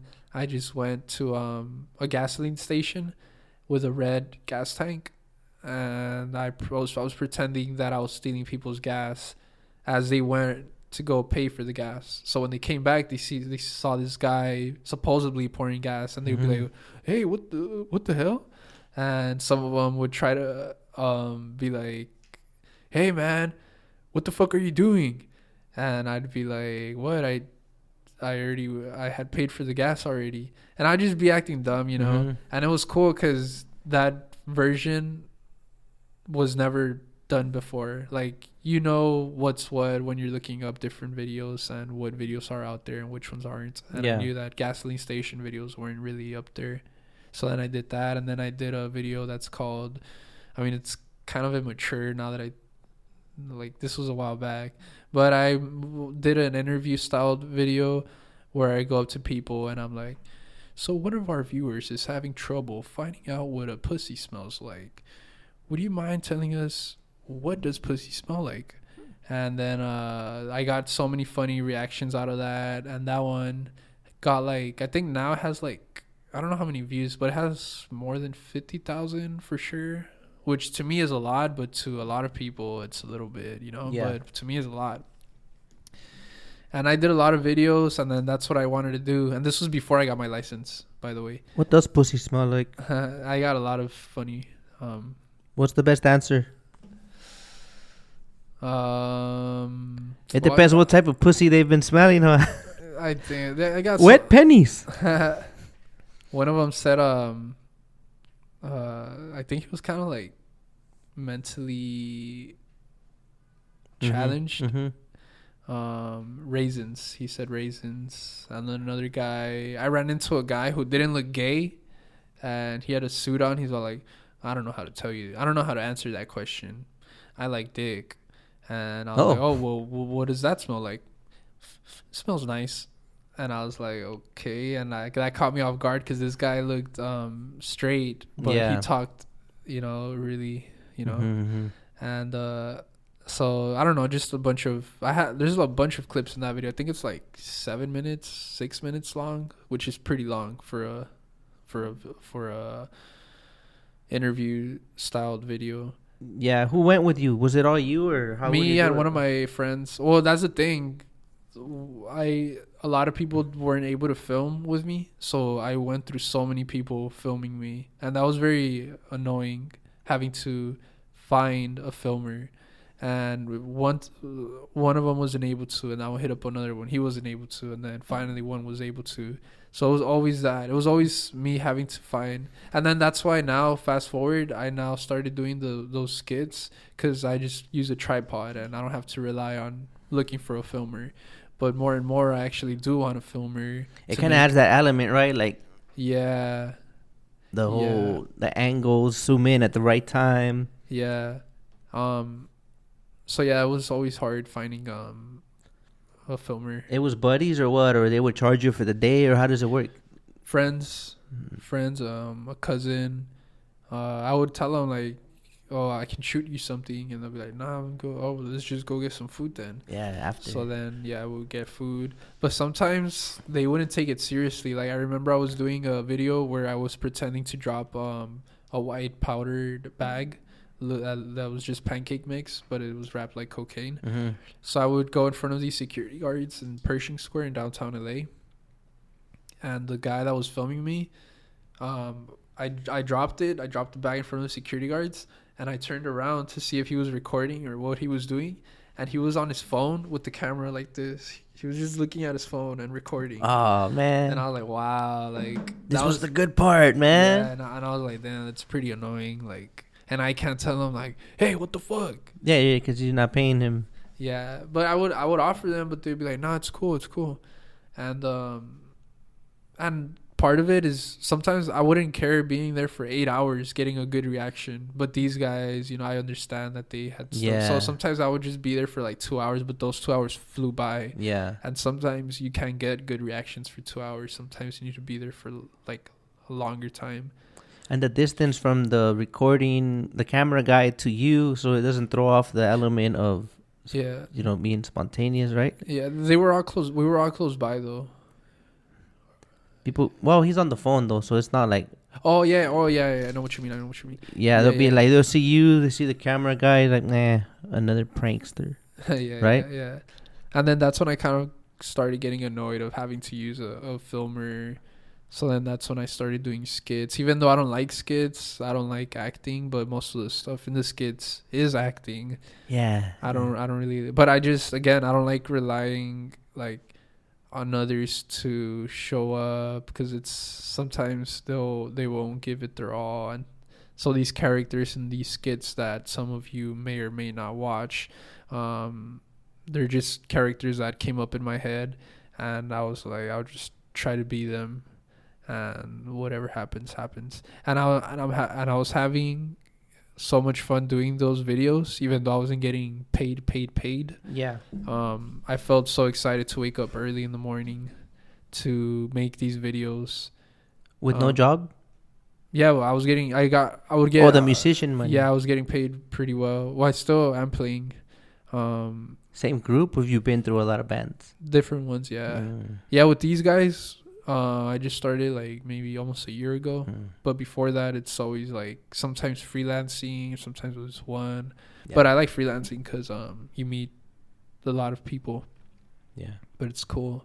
Sometimes, like this week, I was dry for the weekend. I wasn't going to play. And I mean, I don't really care if I don't or do play now. And I was like, well, whatever. And then out of nowhere, it always happens like that. You think you're going to be dry for the weekend. And then out of nowhere, they hit you up. Hey, what's up, bro? Are you available for Saturday? And I'll be like, yeah. So I'm going to play on Saturday. So that's pretty cool. any other YouTube stuff? Oh yeah. So yeah, that you asked what I wanted to be, and I gave this long ass answer. It's my job, hey. I'm sorry. So yeah, like I still want to be in the entertainment world, but it's gonna be hard because it's just like I don't mind the long answer. It's just that sometimes, like when people do it, they at first like the voice, even the towards the end, people sound tired sometimes. Like you're starting to your voice is going lower and lower. Is mine going low? And they're like really chilling, like, and so yeah, like, and then like, so like is mine that's what it was, and yeah. Is mine getting lower? Yeah, dude. Is it really? It started to, so just heads up. Yeah. I'm sorry, everyone. Give me the long answer, but I want to be able to hear it, Oh yeah, so yeah, that's what I wanted. I still want to do that. And I define it. You want it to be a yeah, anything in the entertainment world, whether if it mostly like producing. Mm-hmm. I have a lot of I don't like saying I have an idea, but I do have some. Do you know that TV network A&E? I say that and that offended me. I say I have an idea. Oh, I didn't really know you were doing that, but no. There's a lot of reality TV shows that like the Jersey Shore. That's bad. Like, yeah, a lot of people hate it. Yeah. But the idea behind it, Yeltsin Castillo, I believe that's her name, the one that created it. Mm-hmm. That's fucking badass. Like creating a TV show with having an idea of these roommates living together, and you can't just get any people. You gotta have the variety. Yeah, you gotta know what type of people you want so that they can clash heads and work the way it did in that show. You can't just. You really think it wasn't acting, most of it? No, it's not acting, but I do know that the producers they turn it. They make certain situations tense. Like for instance, they can't use cell phones in the cast. They can't use cell phones. They're smart, the producers.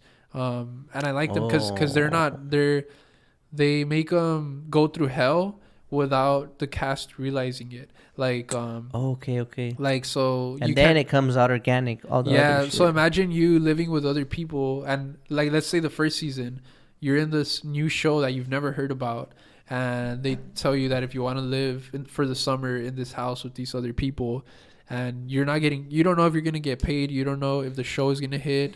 You don't know if your job is going to accept you after you come back home. You don't know until you know, right?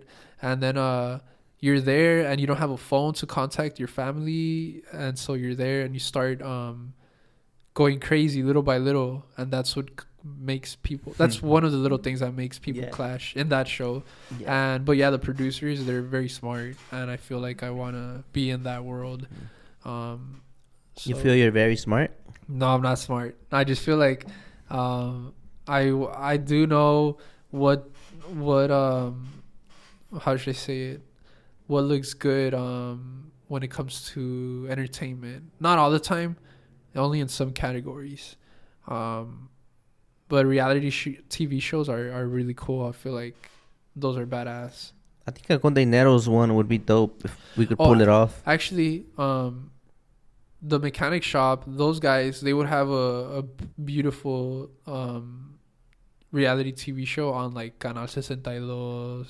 They would? Yeah, because they're funny. They're funny guys. Okay. The mechanic shop that I was going to on 419 East Street in Wilmington. How would you do that intro?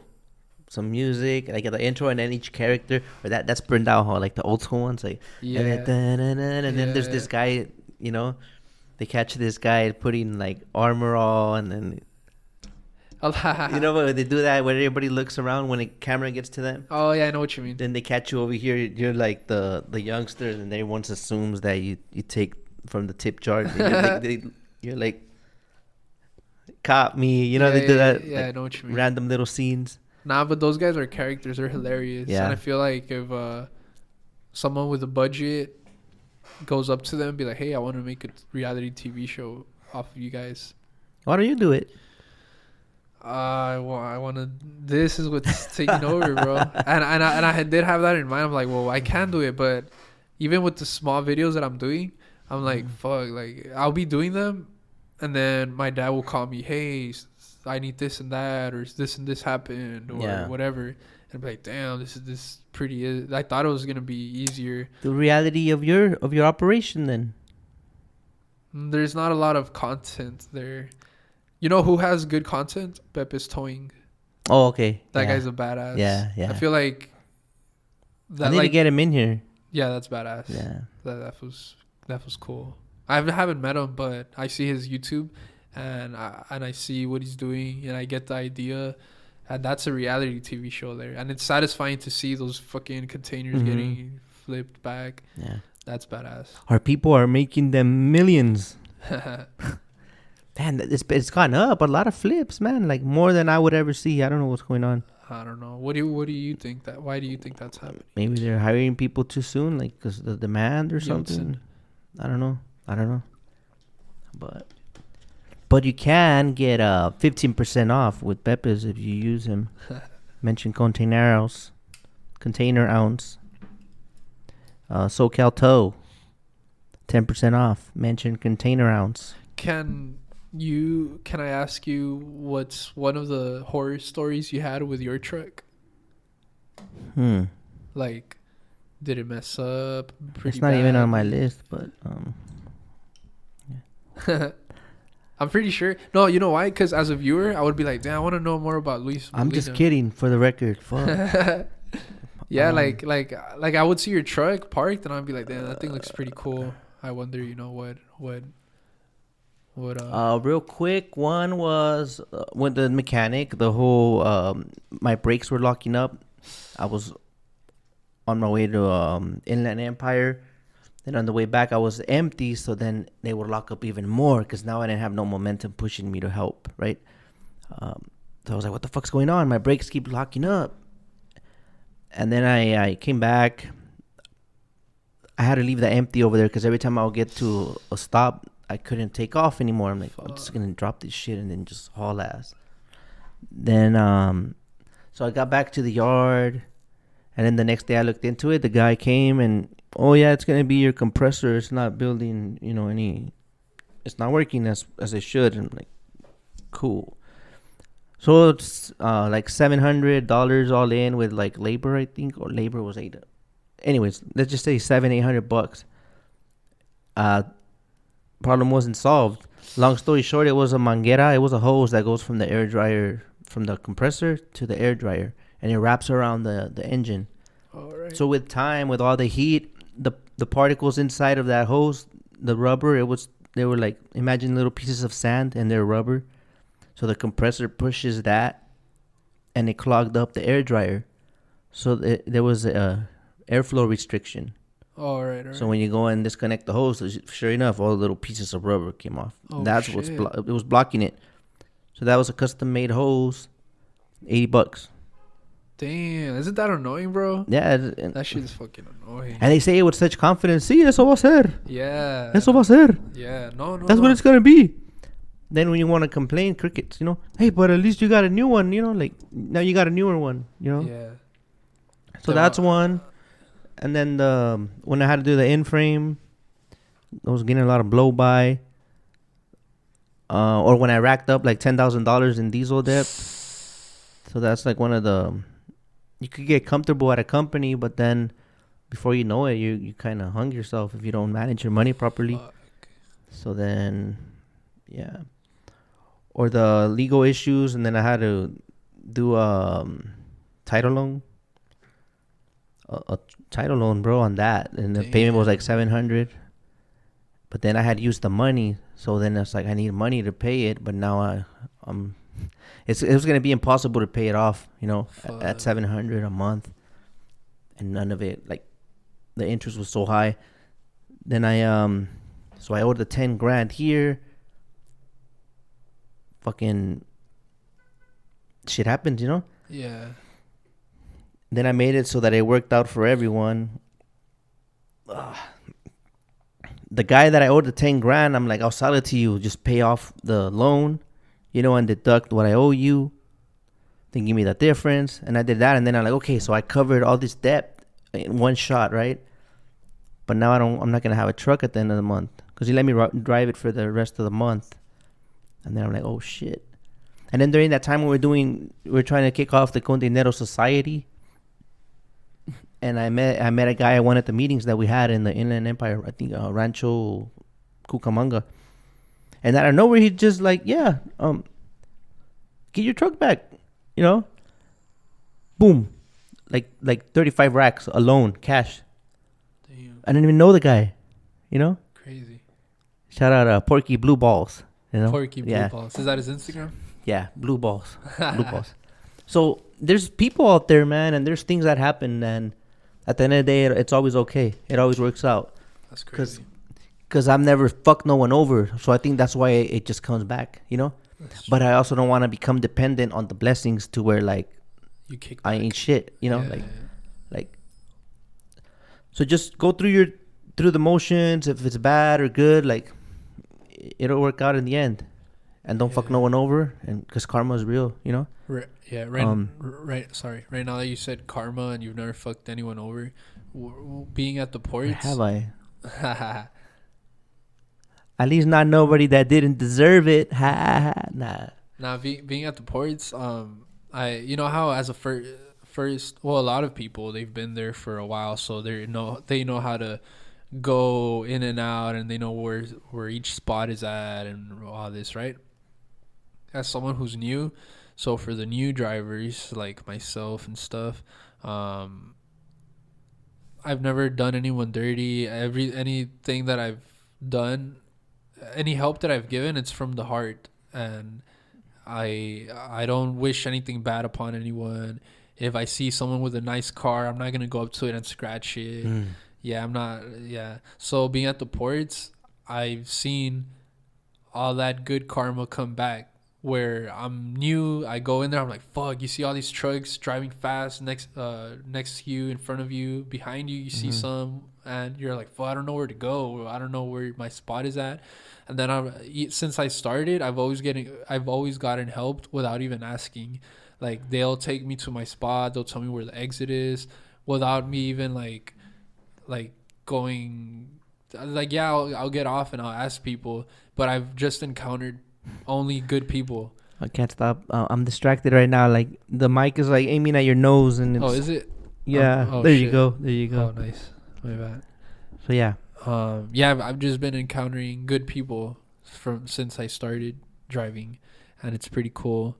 And I feel like it's just not doing people dirty. And I feel like if I was the opposite and I have done people dirty and never helped others,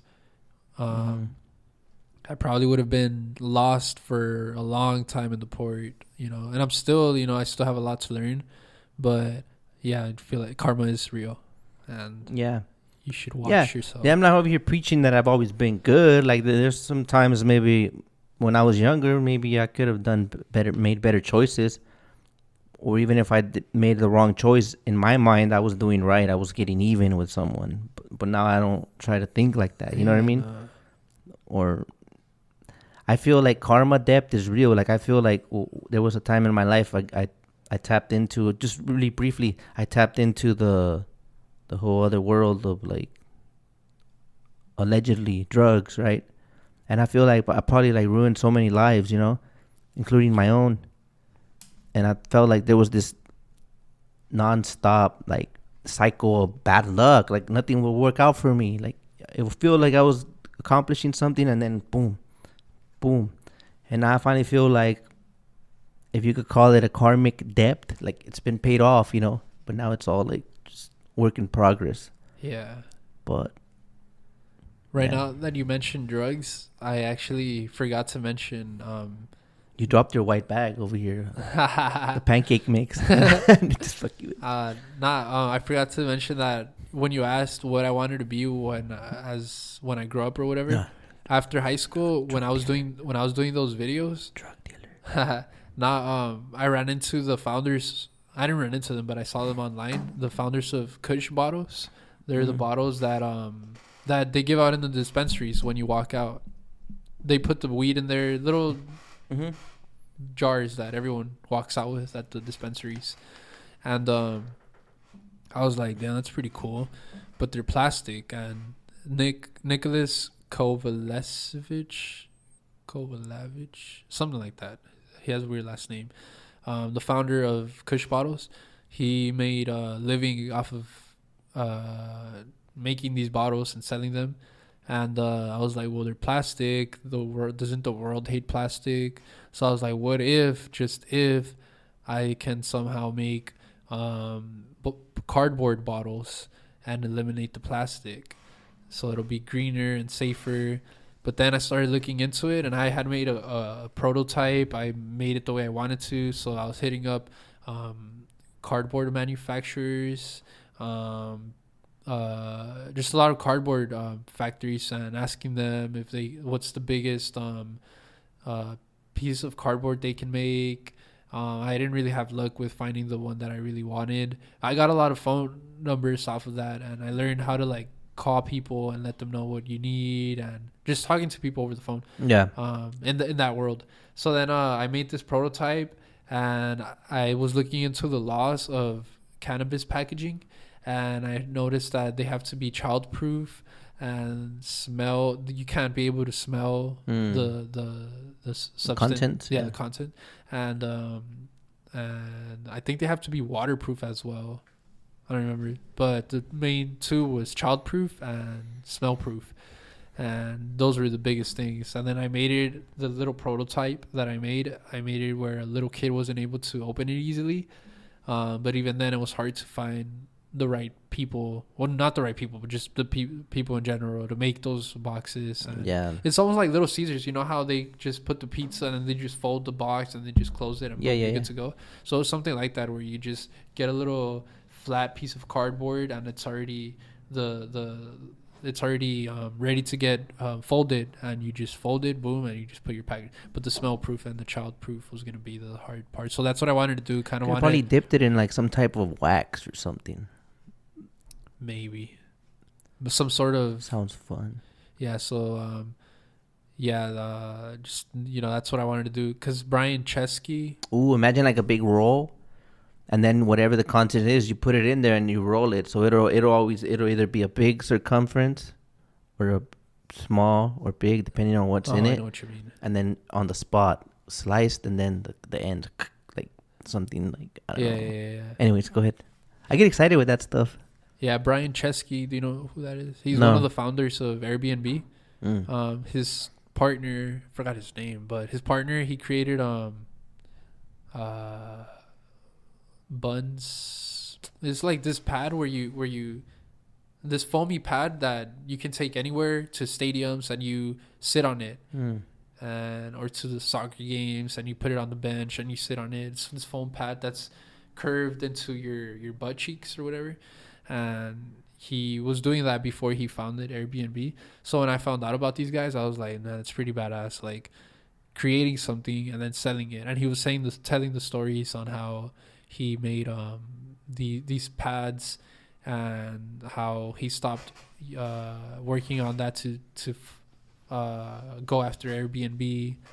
And so I was into that, and I'm still into that. And I have, again, I don't like saying ideas, but I do have some ideas for some inventions that I want to tackle. And there's always room. That's why I say I'm kind of afraid to just do one thing, but you can't do all these other things because you're gonna half-ass most of them. And it's like having 2 girlfriends or 3 girlfriends on the low key, Yeah. But yeah, that's what I forgot to add to your question earlier about what I want to be when I grow up. We're still on that question? No, I just brought it back. No, but yeah. Inventor. You want to be an inventor. I guess, but I mean, when I look at Bryan Cranston, the guy who plays the dad in Malcolm in the Middle, Hal, or Breaking Bad. He did great in that, man. Yeah. He didn't get casted for Malcolm in the Middle until he was 44, I think. Oh, you're right. So I was like, damn, like that just him and a bunch of other actors, they don't get their shine until their 40s. But now this day and age, you kind of have to be like, if you're 30 and you're not a somebody, you're dead, not dead, but you know what I mean. And but I feel like that kind of gives me not hope, but I know that it's never too late. Yeah. I'm 35 and I still want to be somebody. Yeah, you know what I mean? But I mean, how young are you? How old do you think I am? 21. For real? Yeah. 30. 30? Yeah. Oh. No, I'm kidding. I'm 25. 25. Yeah. Yeah. But must be vegan. No. I wanted to, but no. I lost my train of thought. Where were we, man? Well, before. We're never too old to pursue something. Yeah, and we don't have to be only one thing. Yeah, I forgot another example is one of the actors in Ignourious Bastards. Forgot his name, who he was, but just an example, real quick. Mm-hmm. He was 60 something when he got casted. I don't believe you when you were real quick anymore, but go ahead. Yeah, nah. Oh, I'm sorry. No, well, yeah, that's it. Just him, and he did get casted for Ignourious Bastards, until he was 60 something. Never heard of that. I guess I'm not cool enough. J.K. Rowling, the girl that created Harry Potter, those books, she got, she went through hell. Yeah. So, and the KFC guy. I don't know about him too well. Do you? Well, in the 60s, he. Oh, that's true. Yeah. That was a badass. Sleepy Joe. Who's that? The president. He made it. Oh, him. I guess. I mean, he's doesn't. I didn't even know who was president for a while after Donald. Yeah.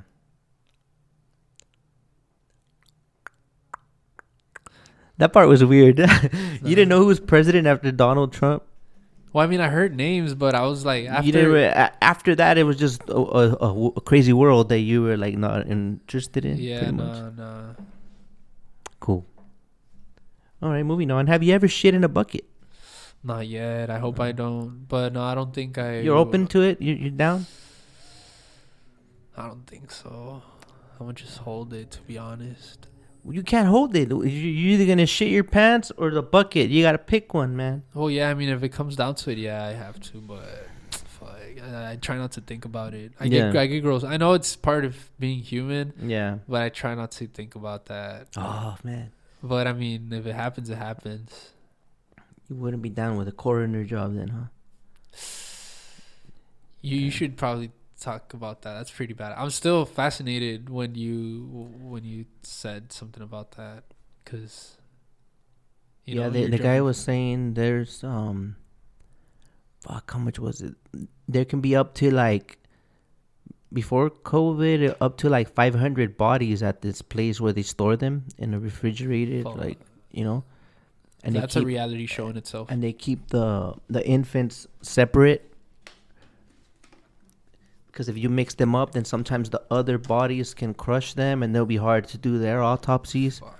But not everyone gets an autopsy. An autopsy, it's just if there's like a mysterious death, or like we really want to get down to the bottom of this, or to see if how did she die? Was she suffocated? They literally, like in the vocal cords, like they slice it all up, and if something is inflamed, no, what do you call it? Swollen. I may be wrong, right? I tried to grasp all this in this one class, like that will let him know, oh shit, she was strangled. Or like, look, there's this injury on the head, and it's like, oh no, that's because after she got strangled, she fell, but she didn't fall to her death. She was already strangled prior to that. Oh, like shit. All that. That's how they know things. They do that Y incision, take all your stuff out, all your intestines, one by one, and they inspect all of them. Damn.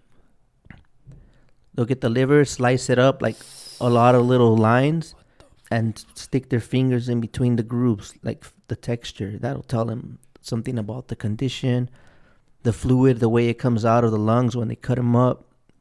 I don't know how they could interpret what it is. That's crazy. They open up all the organs. They open them.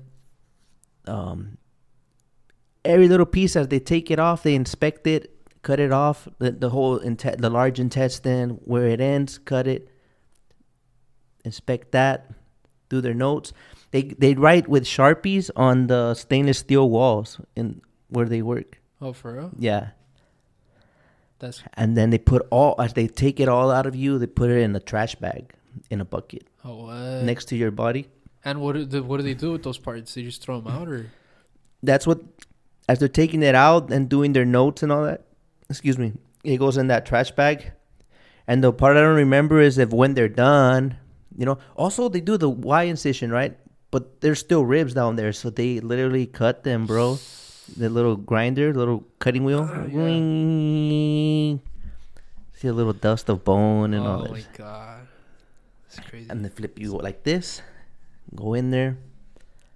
And crazy what the body can do, man. And it's like, I was telling my girl, man, we're just trash. And she's like, seriously, you couldn't say nothing better out of that experience? Like, I'm sorry, that's just what it looked like. Because the visuals, our organs, we're done, we're gone.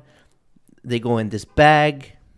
And it's a trash bag, like a biohazard is like, So I think after they're done, right, then they get all that stuff from the bag and put it back in you and sew you up. I don't know if they dump the bag in you or like tie a knot in the bag and put it in you and sew you up. But it's all you still. Do you know what I mean? And then any belongings they take off, they put it in a paper bag and they put that at your feet next to your toe tag. I think I've seen that. So that's when you're ready to go to for the open casket and the prepping, But that's so crazy, man. Like, and that was just, so you thought I was going to school for that, but no, it was a court order thing through the DUI program. So I just completed my program, Now all I got to do is the 500-word essay. But yeah, for those of you watching, guys, Luis posted a picture of a receipt for Coroner. It just said Coroner, no? Yeah, I paid my Coroner's class. And I thought you were going to go into that world. Sorry. I thought you were going to go into that world, and I was like, damn, I was excited. Well, with that class, it got me curious. But then I don't know if I want to be, like, desensitized to life and, like, the afterlife or spirituality. And as it is, I kind of question shit a lot. And then seeing that will probably make me, like, really numb. Like, we're just, we're matter, but we don't really matter. Or some negative shit like that. I don't want to. I just leave that mystery. Let it be. But it's magical, like all those pieces, like fuck. Like it gave me a visual. I started drinking more water after that. Oh, for real? Yeah, because I was like, what were you drinking before? Like just a lot of soda, a lot of. Well, I ain't giving up my Starbucks though, shit. But sometimes you got to see have a visual of things, because you see all those intestines, you're like, damn, like we really don't take into consideration like how. And there's like this body of like someone that didn't take care of their body, like how fucked up it looks, how everything looks just like you're running an engine without an oil change. Yeah. And they had that mentality like, oh, that engine's gonna blow anyway someday. Let's just fuck it. Well, so are we, but it doesn't mean we gotta expedite our death. Like we can still take care of ourselves, but easier said than done. I'll tell you that. But anyways, that's pretty cool. Yeah. They go. Should I change the subject already? Yeah, well, speaking of that, you asked earlier if I had any stories playing at parties. Yeah. So you crazy party story. You mentioned right now like putting shit on our bodies or whatever. Well, you didn't say that, but we went to go play one time on 90 something in the hood where we stay at. Yeah. And we were playing the first hour, we finished it, and then the second hour we were playing, and then everyone just started running. We were in the backyard, everyone just started running down the driveway, and then we stopped, and then we got up, and then we went to where all the commotion was at, and then we saw that a guy was passed out, and he was just like, he was turning blue. Shit. And I've never seen anyone turn blue before. For real? Like blue? Like blue? Like blue, like Smurf blue. It was pretty scary. Not like that. Blue, but... Yeah, it was getting to that. And I was like, fuck, it's crazy. And everyone was freaking out. They were like saying his name. They were like, wake up. And we didn't know what was going on. And then later, like seconds later, we saw a girl run out. And she's all like... También so-and-so está también so-and-so se desmayó. And so now there was two guys passed out, And we were like, fuck, this is crazy. Oh, whoever was... Okay, go. There was a guy in the driveway and one inside passed out. And we were just in the driveway trying to wake this guy up. And he wasn't waking up. And then his pulse was coming and leaving. and we were like, damn. So then they called 911. Then they showed up. And then they were like, what's going on or whatever. And we just left because it was a small little driveway. So then everyone was crying. They didn't know what was going on. And then finally we see the guy that was in the driveway getting taken in the stretcher. So we're like, oh, thank God. That was like, he woke up. That wasn't waking up at all. And he had no pulse. I would come and go. The guy that was going blue? Yeah. And then the other guy, they were like, he still doesn't wake up. Some girls were screaming. And then minutes later, they take him out. And so he's good to go too. But they were both like, damn, what just happened?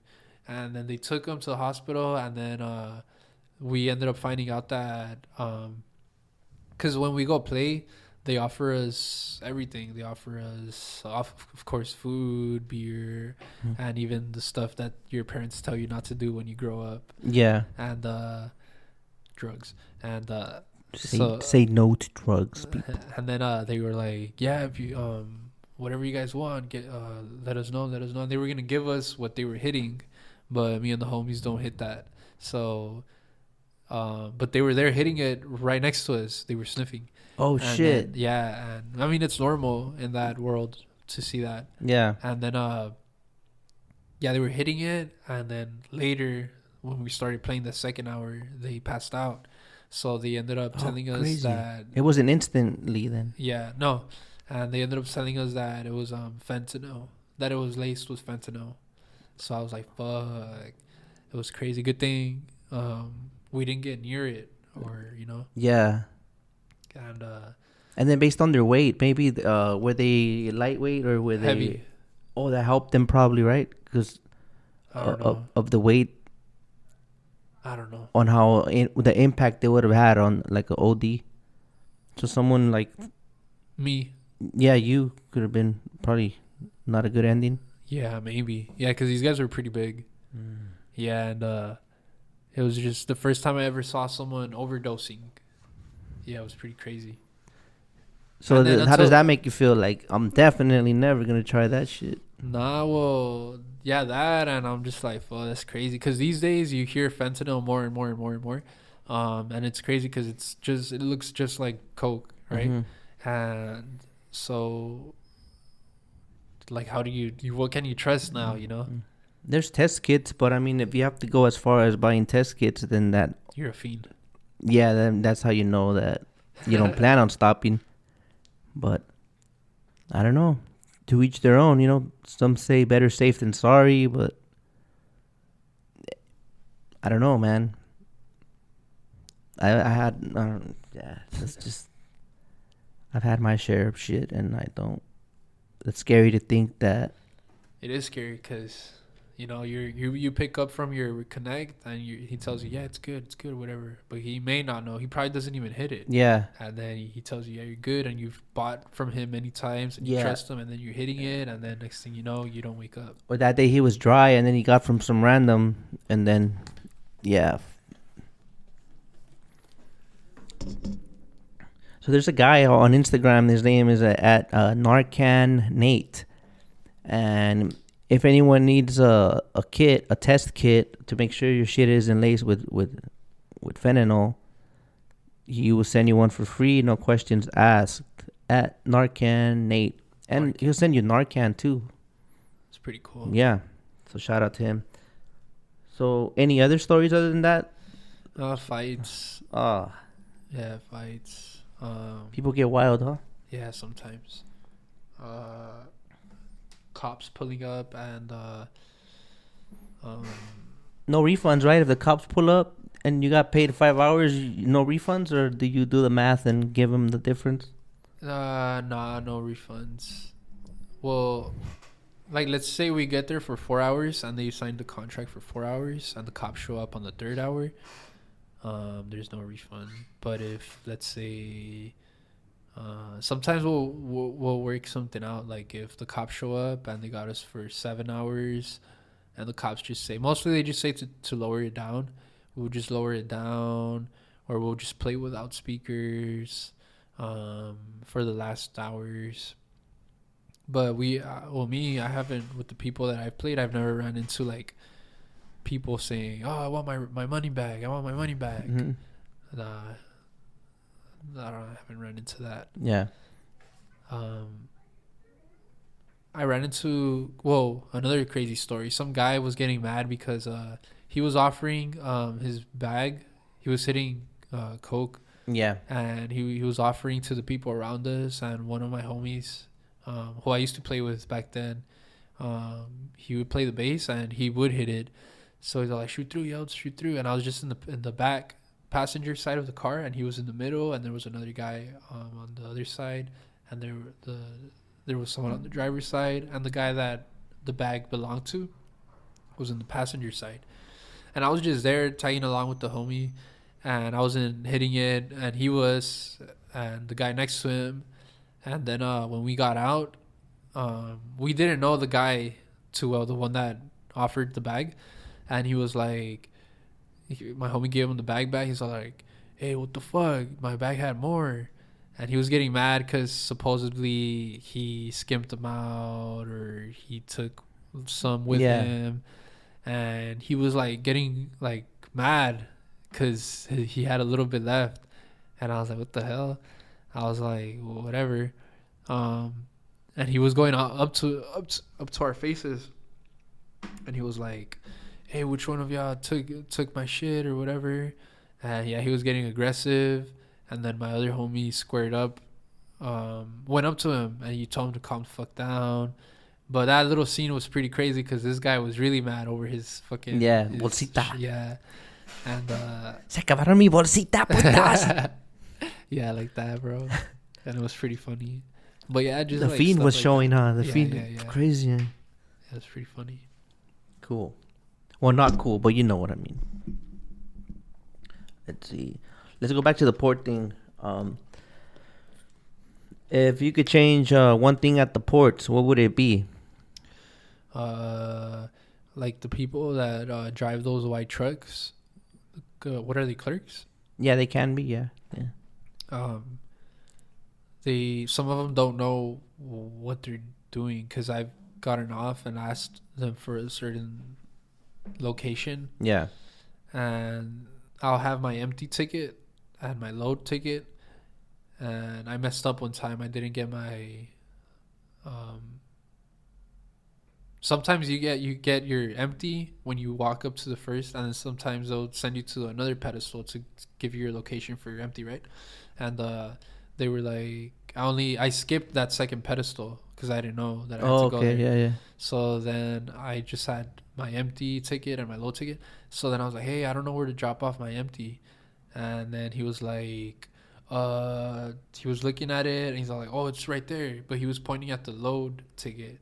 He's like, go this is where they're gonna take your empty away off. And I was like, I didn't want to like seem like I was arguing or doubting him.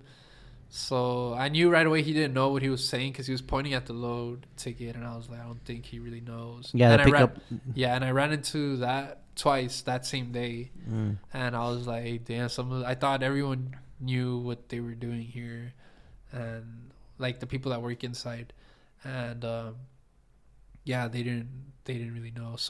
I mean, I'm no one to say like, oh, hire people who that know what they're doing, but it'll be helpful.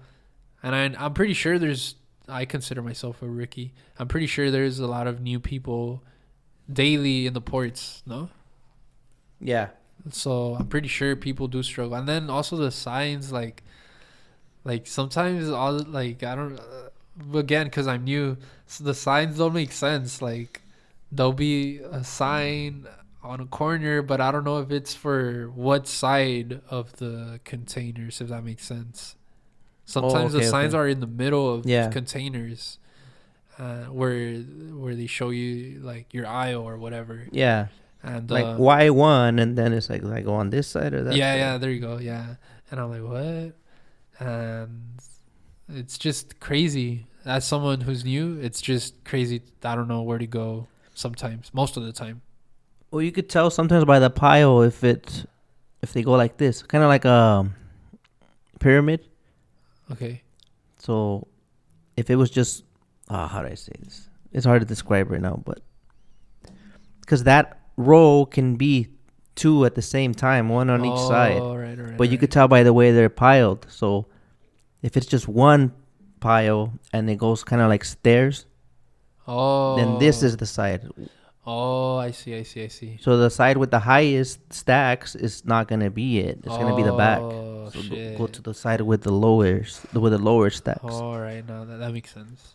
But sometimes it's too, yeah, horrible. I know what you mean. I know what you mean. Yeah. And it's cool that I just learned something right now because I didn't know something for real. Yeah. And like my dad, he just told me like the few basic things, but he didn't really. I think he assumed that I know everything. Yeah. But I mean, I just get off and ask people, and sometimes they do know, sometimes they don't know. But just mostly that, and then more access to the restrooms. I mean, I don't have to go a lot, but I'm pretty sure a lot of people do. So more access, I guess. I could go in these. But then some guys like, I need a Gatorade bottle because I got a massive cock. But what about in trucking in general? What's one thing you could change? Well, I was reading this article that said that part of the reason why there's a driver shortage was because of the whole drug testing, like especially marijuana testing. So I was reading that, and they said that ever since they implemented this, I don't know what it's called, but pretty much if you test positive, that positive drug test follows you through every the drug consortium, something like that. I think, yeah. And so you get blacklisted pretty much, and so that kind of sucks because I'm not saying like someone can drink all night tonight and go tomorrow all crudo and shit and have a headache and be throwing up or whatever. And you can say it loudly, oh, I have a hangover. And they'll be like, oh, that sucks for you or whatever. But if you smoked tonight and you're good tomorrow and you say, hey, I smoked last night. What did you smoke? I smoked some weed. They kind of look at you sideways. I haven't smoked in a long time. But I know that again, in that article, it said that a lot of people stopped because of that. And I'm like, damn, that's kind of weird. Like, people actually stopped driving. Well, part of it was because of that, what you just said right now, where you get blacklisted. And that eliminated a bunch of drivers. But if they made weed more legal for the drivers, I'm pretty sure there wouldn't be a driver shortage. And that's what that article said. But at the same time, it doesn't make sense because I'm pretty sure there's going to be people smoking before they drive, and that shit is dangerous. I don't care. I mean, who am I? But that driving that truck is dangerous, and you have a big responsibility. And if you're dozing off driving and you rear end somebody, that's somebody's family member or whatever. Yeah. You not only mess them up, you traumatize them. Because after that motorcycle accident, I was a little traumatized for a few weeks. And that was just a little accident. I can only imagine getting rear-ended by a big-ass truck because somebody was high or whatever. But I'm, just like alcohol, a lot of people don't drink before. I don't know. It just depends on the individual. Yeah. But just maybe just being more lenient on the usage of THC and that and. I guess they should practice the same exercises they do with DUIs. Like, it smells like pot in here. Let's run a little I don't know if that would apply, but yeah, something. Because a lot of guys, like my dad, for example, like a lot of guys do have smokes pot. Nah, he doesn't. But I'm pretty sure a lot of guys, a lot of older men, it would probably benefit them. Some people don't want to give up the smoking in exchange for getting the CDL. It's time. It's time you quit, buddy. You know who you are. Oh yeah. No, well, yeah, that was yeah, I know what you mean, because I do run it, because some of my homies know that, and they're like, stop smoking. They're like, oh, but do they drug test you? And I'm like, yeah, why? Like, all right. They just like kind of like, all right, it's cool. But I know that deep down, they don't want to give up the habit and stuff. But I mean, everyone at some point they smoked weed and stuff. But after I stopped, it just feels a lot better. I just feel more, I don't know, more clear-headed. I don't know, just feels better. Cool. Did I ask you about a side hustle? Yeah. Currently or before, or well, at the moment, other than the music, is that the only side hustle? Or? Yeah. For now, yeah. Well, it's not really. I don't really call it a hustle. It's mostly like, just. I don't know. I just do it because I like the music, and the money is just the cherry on top. Then. Yeah. Cool. But I'm never like, oh, well, if someone hits me up, like, for instance, this Saturday they hit me up, I'm not like, oh, so how much are you guys paying? I'm just like, oh, yeah, I'm down to go. And sometimes it's far, sometimes it's Riverside, sometimes it's here in LA. So last 69. Oh, my God. See, that's why, I don't know. I don't really like stuff like that. A lot of the new music is kind of annoying. It's pretty annoying. I like the old school stuff. Like favorite artists?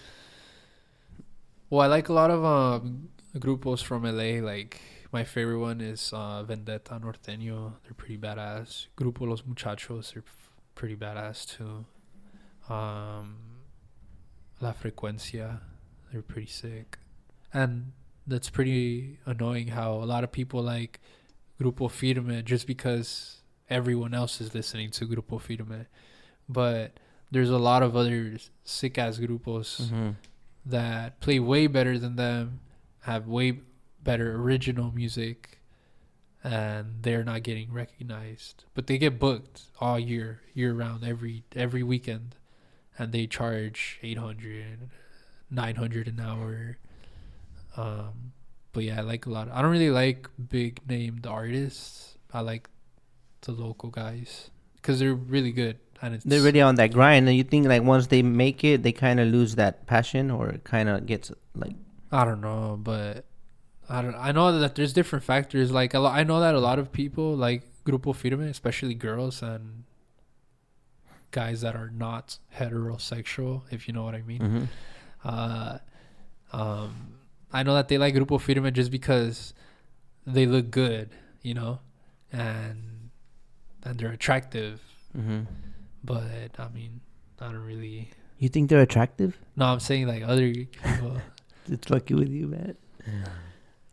But so the best group out there pretty much is Los Inimitables. Right? No. No, I'm not saying they're the best one. Grupo Inimitable. Yeah, they're cool. Well, I like how they play. They're pretty cool too. I was when I first started, they first hit me up just for here and there, just to play with them, and then they asked me if I was down to play with them, and they play. I feel like they play. They're too good for me. It's like being with a hot girl and you're not that hot. So that's how I feel with them. They're the hot girl and I'm the ugly boyfriend or whatever. And yeah, they play badass. I'm gonna check them out when you leave. I should have brought a sticker. I see a lot of stickers here. Yeah.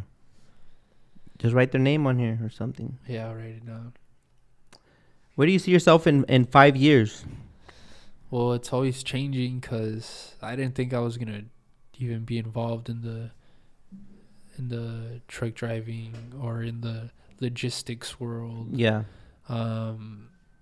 So, I just don't know. I mean, I know what I want to do, but exactly in 5 years, stuff happens. I've seen a lot of things happen for different people, good and bad, that they didn't have on their radar. But of course, just since these older 2010 and under trucks are going to be out of service, I guess. Yeah.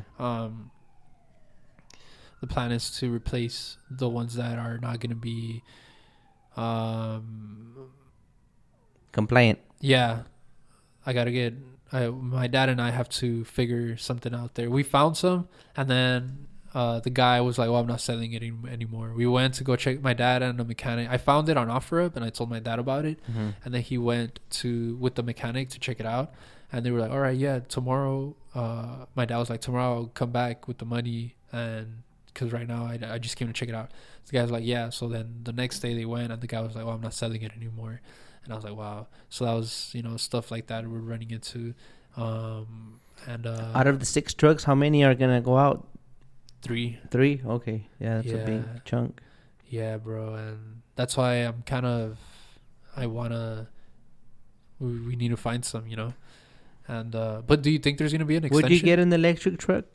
Oh, I don't know. I mean, the thing is that I would want something that's accessible for the mechanics, and I don't have to we don't have to. Oh, okay. You want to know what you're fucking with. Yeah, like if that could be a big bill then if you don't know that world. Yeah, and then I feel like a 2015, 2016.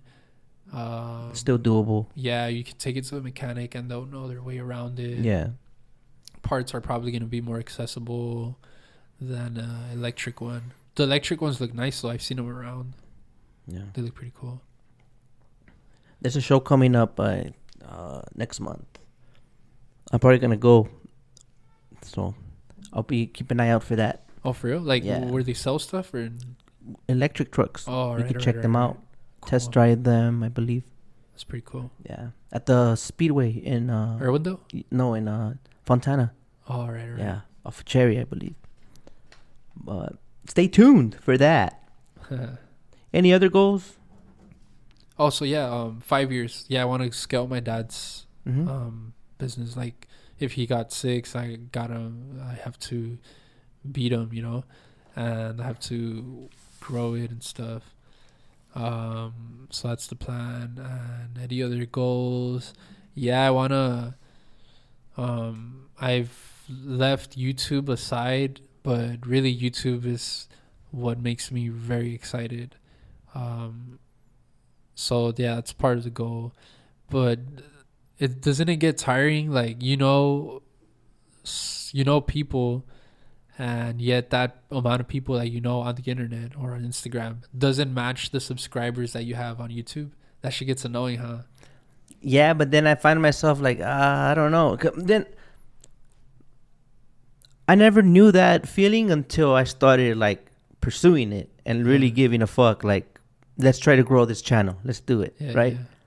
But now that I'm trying to see the metrics, and it's like, it's just extra effort on their part. It seems, subscribe. Yeah, but and it's like, oh yeah, I heard that part on I saw it on YouTube, and I didn't know anybody even saw that video because there's no comments, Oh, yeah, so stuff like that is like, oh, you did, cool. Well, at least I know someone's fucking watching this shit, But one thing that made me feel good, like when I first started uploading, like only 100, 200, 300 people would watch them, and I'll be like, that's a little bit. And I'll be like, yeah, it's a little bit in the YouTube world, but 300 people in front of you is a lot of people. Yeah. And when I hit 1,000 subscribers, I was like, yeah, that's pretty cool. But why is it that other people hit 1,000 subscribers a lot quicker? And then I would think about it, and I'd be like, oh, well, they get shouted out by a bigger person on YouTube, and that helps a lot. Because one time I went to go record with this guy named Nigel Alexander, who records skating videos, and he gave me a shout out when I first started uploading, and then I got a few subscribers off of that shout out. How did those shout outs work on YouTube? Well, I just went on he was making this series called How to Record Skateboarding Videos, because I like skateboarding since elementary and boxing too. But whatever. You could ollie. Yeah, I can do a lot of tricks. I had a little tech deck. I would put it. Yeah. Teachers would take them away from you or what? Yeah. Anyways. So yeah, people would so I went with him and he was like making this video series called How to Film Skateboarding Videos. So I was helping him record, and then he was all like, at the end he was like, this is Yeltsin, he has his own YouTube channel, and he told me to say a little bit about the channel. And then I was like, well, I forgot what I said, but I put my name to go subscribe. Where? On YouTube. You put your name where? On the description. I told everyone, they'll just go click on the description. Nigel will have my channel there, and if you guys want, you guys can check it out. And then that's how they do the shout out then, kind of like on Instagram then. Yeah, pretty much. Okay, in the description. But now it's even better because on YouTube, maybe on corners, like up here or up over there, or anywhere on the screen, you can now, on your phone, you can now click that person's channel and it'll take you to that channel. If you add them in the... No, you can, when you're editing it, you can just put add... The ID cards or whatever they call them? Yeah, something like that. Yeah, okay. Yeah. And so now that's a lot easier. Okay. And so yeah, that's... And so yeah, I got some... subscribers off of that, but some guys, and Nigel Alexander he has a lot of subscribers, but that video got a few thousand views, but some videos get hundreds of thousands of views. So when that happens and you get a shout out from them, you get like at least 1,000 subscribers, so that's a lot. So crazy. Shout outs on YouTube help a lot. And some of these guys who are getting millions and millions of views, their videos are like half-assed. And the guys that I've seen that make some badass videos that put a lot of time and effort, they only get like 12,000, 50,000 views, 100,000 views. Yeah, you got to figure out that algorithm. Maybe dump a bunch of them, or... Yeah, and that kind of sucks because these guys are putting their effort and these other guys are half-assing it, but just because they got a big shout out from that big somebody, now they have a lot of momentum, you know. That's what sucks. I think they already got a momentum going too, and they got to just keep feeding that monster, so now they just got to step it up. Yeah. And I think in the long term you lose quality with that, because if you wake up and like, I gotta do something funny today, I gotta do something funny, like what can be funny? Like, yeah, it has to come. It's kind of like pressured, and it's not. Yeah. So. But who am I? I've been not too good on YouTube, but it's hard, huh? Isn't it a whole different world? Yeah, it is way different. So yeah, but I keep pumping them, and what do you call it? Pumping and dumping. Yeah. No, but it's cool because I see it like a digital library, like.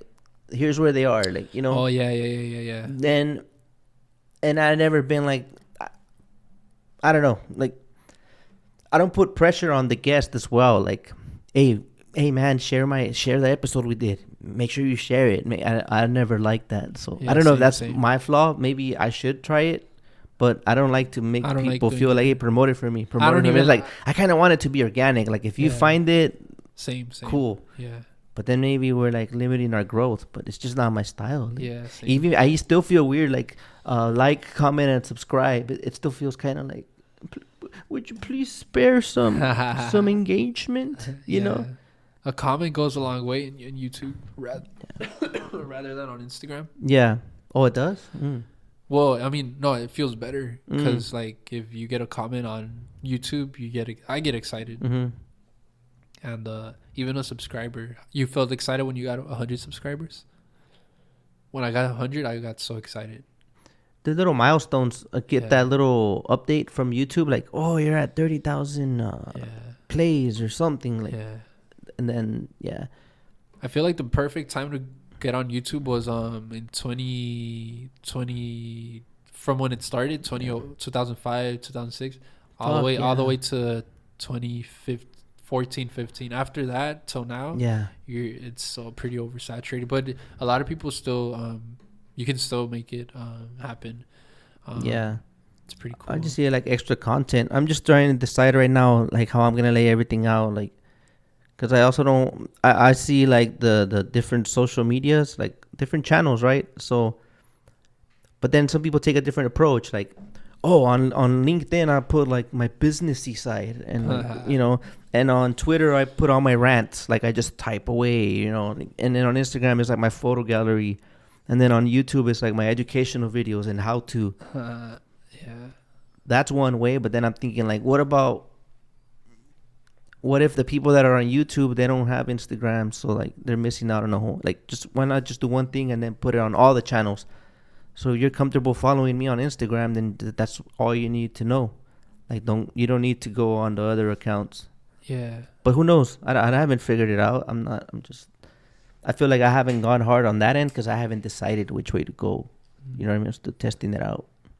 Yeah, it's pretty like I said, it's just a whole different world, and people react different on YouTube. Yeah, it's pretty weird. Is there anyone that you follow that you're like, oh shit, I follow them on Instagram and now I saw them on TikTok and it's the same video? Does that bother you, or does that look like a lack of effort on their part, or why do you care? I mean, you already follow them on Instagram, so now you know that. Nah, not that no one comes to mind. But nah, but I do see a lot of people, they'll put what's it called, the same video, like you said, like in every, and that's pretty, or they'll put like little bits and pieces on Instagram, like little teasers or whatever, and then they'll have the whole thing on YouTube or whatever. That's pretty cool too. Like catchers, like on Instagram, like a cool little topic. That reminds me, like I'm gonna start putting some of the bloopers that I get from this on the podcast Instagram. All right. And then like watch the full video on YouTube, or something. I don't know. Yeah. Hey, if I just get to 1,000, I think I'll be happy with that. Like, that's good enough. Like, I heard that's when it starts picking up. Once you pass 1,000 subscribers. But who knows? Well, I don't know I'm pretty sure a lot of people know about the Asian Mai show. You know about the Asian Mai show on YouTube? Yeah, but he goes hard. Like, every time I look, he has a new video. Like, he's just like, every like a couple hours, something. Can't keep up with that guy. So that guy, that's another definition of not giving up, because he's been doing it for a long time. A very long time. And just recently, I don't know how many months ago, he just reached 100,000 after a lot of years. But after seeing his videos, that's part of the reason why I also got my Class A, because my dad didn't really explain like I don't really like saying passive income, because it doesn't even feel passive. It feels like at any moment shit can go bad. Stressful income. Yeah. Yeah. And so after seeing him, I'm like, well, actually that world is pretty cool, so I'll just try it out. And so yeah, he's been uploading for a long time. Yeah, he's at like 246,000 already. Oh shit, that's badass. Yeah, that's pretty cool. Yeah, at that point, yeah, you're already like, it's already snowballing. Yeah, I figured it out already. Yeah. Do you have a crazy port story? Oh well. My dad has a crazy one, and then I'll say mine, which isn't as crazy as my dad's. He said that one time some guys, one tried to cut another in line, and that the one that got cut, he got mad and he got out of his truck, started talking shit to the guy in the front who cut him, and then they were both like, they got in each other's face, and he was behind both of them, and that and that I don't know what they said to each other. But the guy that got cut, he went back in his truck and he took out a machete, the ones that are curved, those like from Mexico. Yeah, para la caña. Yeah, and then he was like, yeah, he went and he took it out on him, and be showing up on me, homie. And yeah, that when my dad saw that, bitch ass parasite. I don't live to live. It's my fault, huh? Look at it closely. And he was like, my dad's pretty neutral. Yeah. So he was like, he got off too, and he was like, hey, don't, like, calm down or whatever. And then that the guys started telling him what happened, and they were just like trying to go at it, but my dad was like in the middle of them. and that he calmed them down. And the guy with the machete, my dad told him, look, the security's gonna come right now, and you're probably gonna get kicked out. You don't even know if you're gonna have a job tomorrow if they find out what just happened or whatever.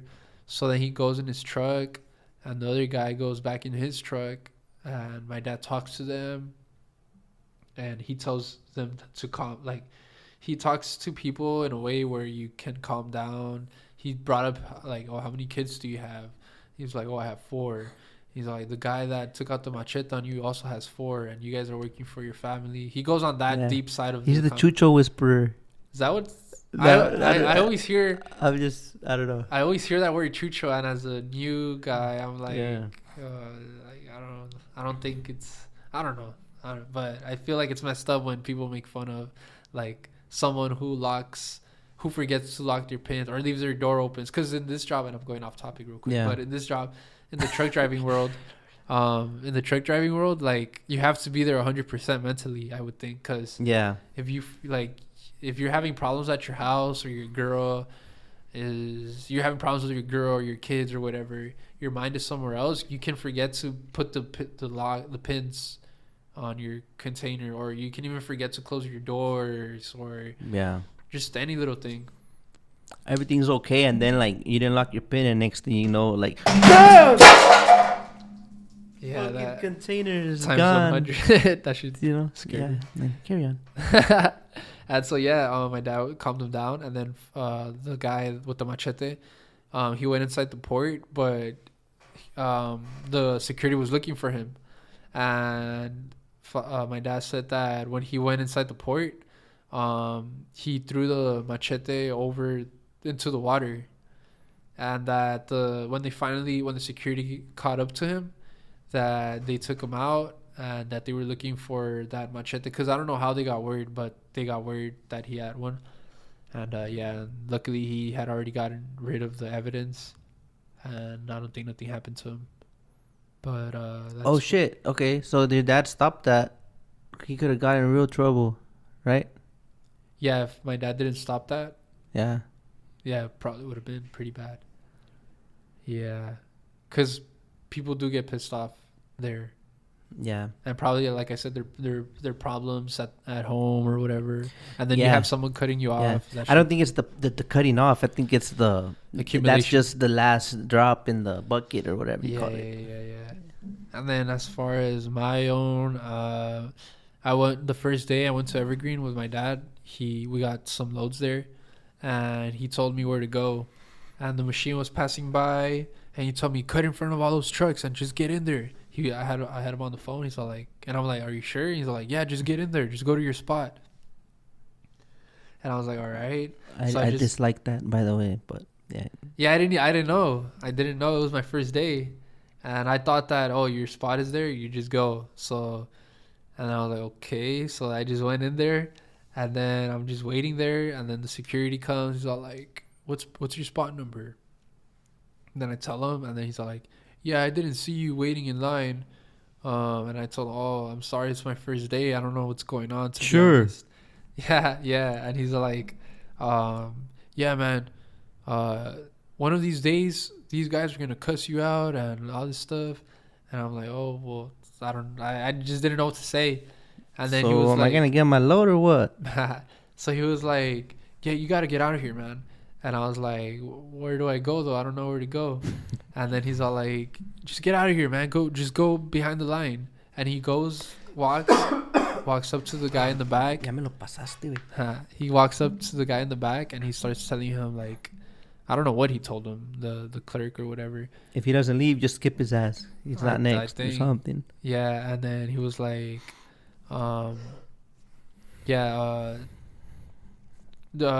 he told him something. He came back. He's like, hey, man, I told you to leave. Why are you still here? And then I was like, oh, well, I don't know where to go, though. How do I get to the back of the line?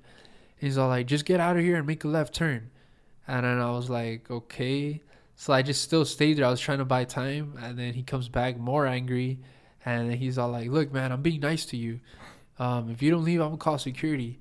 And from what I hear, if they call security on you, that's just bad from what I heard. Mm-hmm. And so I was like, all right. So I was like, okay, but where do I go though? I don't know where to go. I don't know. I don't even know what's going on, to be honest. And then he tells me, I told you to go left. You don't know what left is. And then I go left. I get out of there. I go left. And then I'm in the back of the line. And then that's when I learned my first lesson to not cut. And then another. I mean, that wasn't even that crazy, but the way he came up to me and he was getting more and more and more mad. Yeah. I was like, damn, these guys really do. And as the first day, I'm like, damn, these guys do get pretty pissed off out here. Yeah. And yeah. And then one time I didn't park my chassis right next to the container on my spot. You know how you have to be even with the container that's next to you? I didn't know. And I parked like all dumb, like all like taking up. Yeah, no, straight. But I was taking up 2 spots. Okay. And I didn't know. He just told me just park where that white truck is at. And when that white truck left, I just parked where it was at. And I didn't check to see if he was right next to the container or not, like evenly. Yeah. So then I did that, and then a guy pulls up behind me. And it's always like the older generation that gets more agitated. Yeah. And yeah, and he's telling me, hey, morro, ¿cuál es tu spot? And then I tell him, he's all like, estás bien mal parqueado. And then I told, de veras? And he's all like, sí, mira, aquí tienes que estar. He starts telling me where to be at. And then I told him, oh, well, I don't know what to tell you. No sabo. Yeah, and I was just like, fuck, bro, like,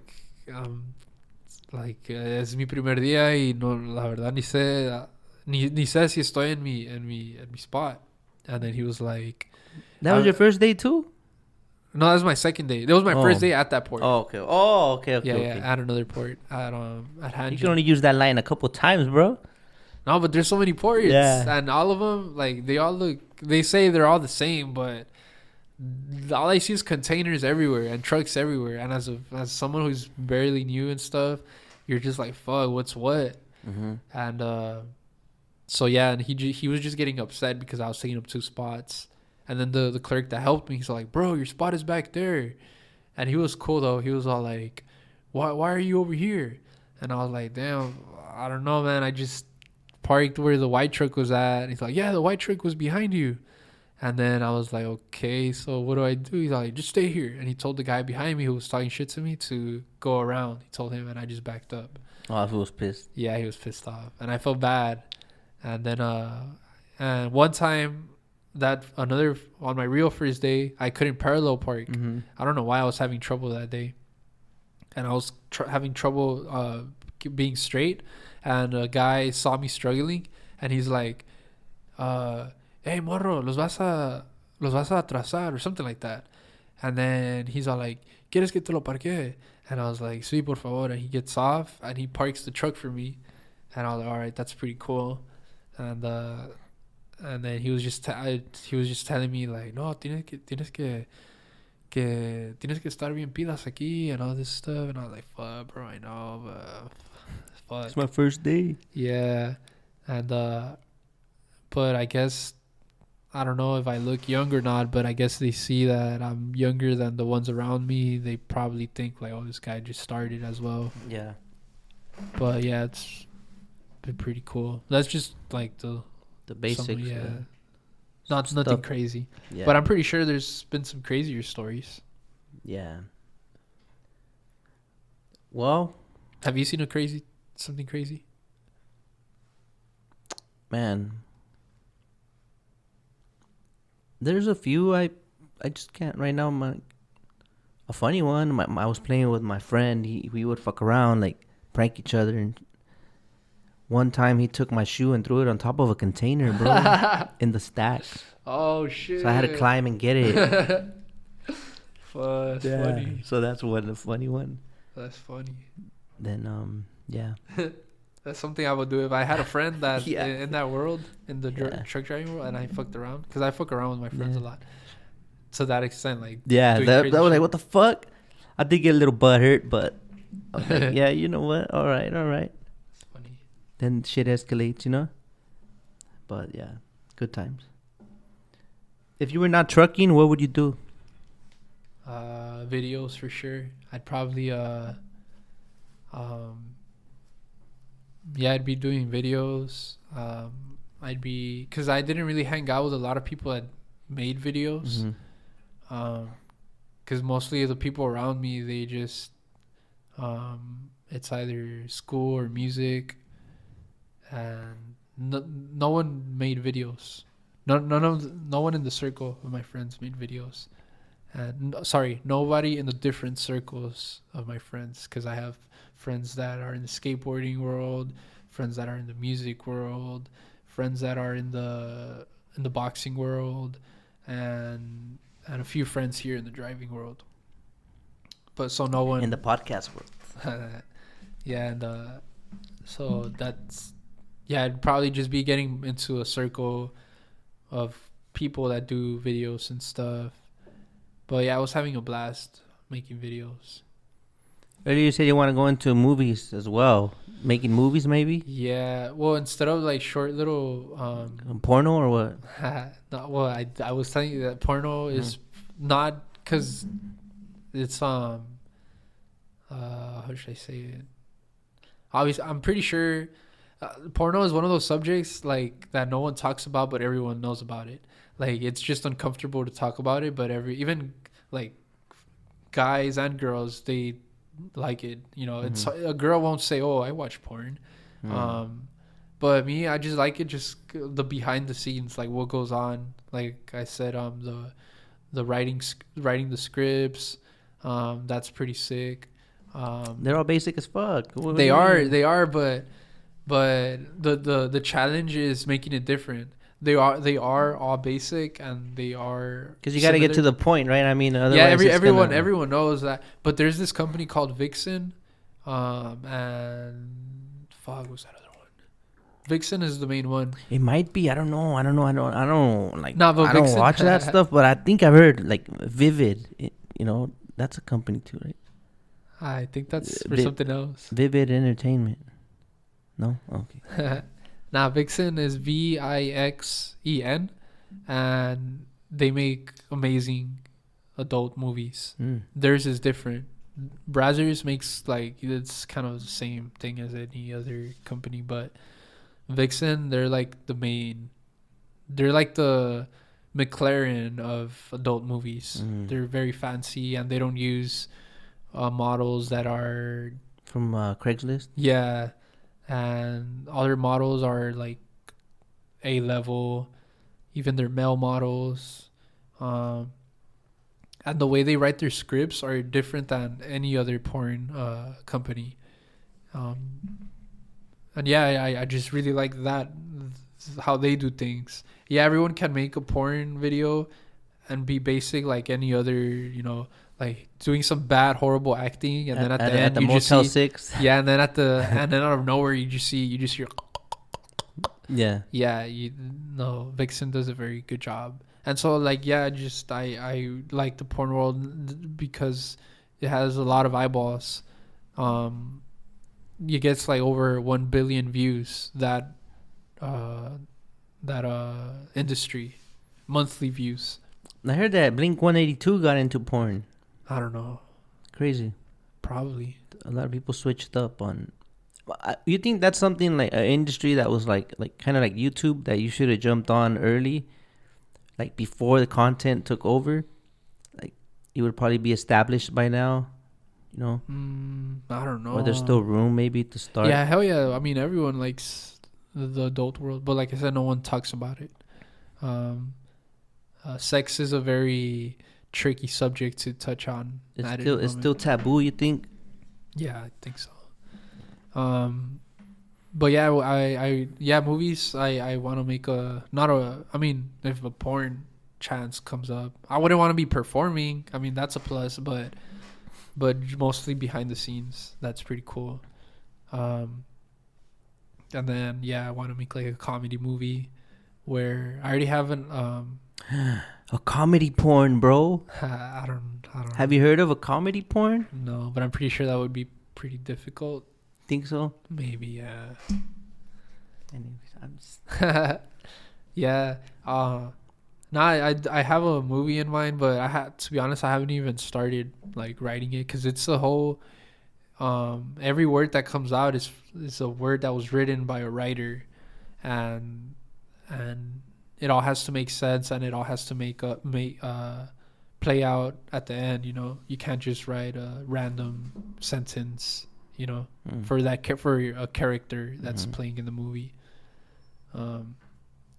So yeah, it's a little tiring being like a writer. I don't consider myself a professional writer, but those characters that you see on my videos, like, they're all, I wrote those words, Do you write a basic, like, intro page to each of them, kind of like their bio, so like, when I'm in this character, this guy is obnoxious, this guy is loud, this guy is timid, this guy has like a little sense of mystery to him, or do you just build them up as you go when you're in that mode?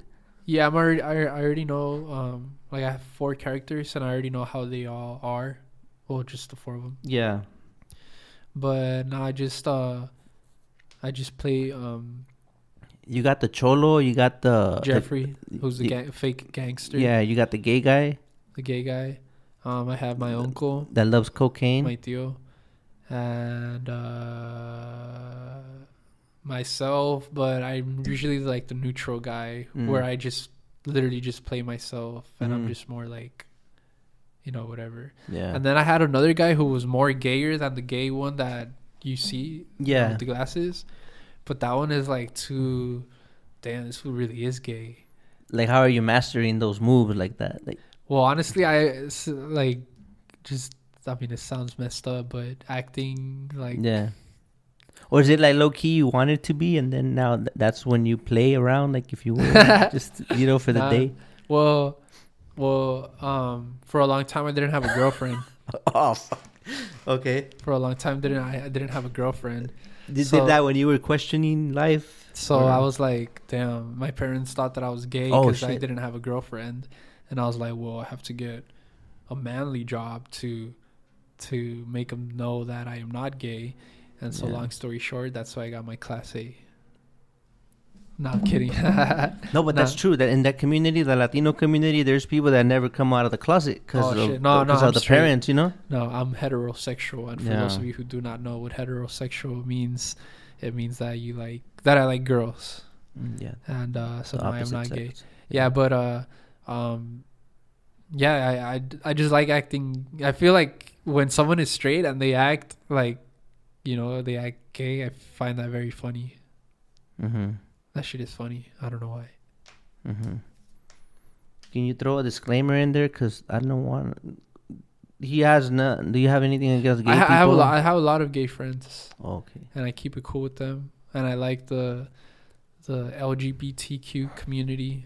They're hilarious to be. They're the times that I've been out with them. They know how to have a good time. Yeah, and they light up the room. Mm-hmm. I don't know why that they have that in common. They light up the room, and they can be the party. Maybe it's because they're at the ultimate level of being themselves, and this. Yeah. Maybe sometimes I would never underestimate. Because I boxed for a while, and in the boxing gyms you see a lot of pretty boys now. You would never think that they know how to fight, but these guys are dangerous. And I would never underestimate anyone, but mostly like gay people. Some gay people know how to fight, and they're dangerous. And some people will be like, "Oh, this was gay" or whatever. And though, I mean, I don't see anyone picking on gay people, like bullying them or whatever. Yeah. But they do. They are. Some of them are pretty dangerous. Yeah, so don't judge the book by its cover in any situation. In other words, yeah. Surprise, motherfucker. Yeah. So we're towards the end. So, anything that you would like to add? How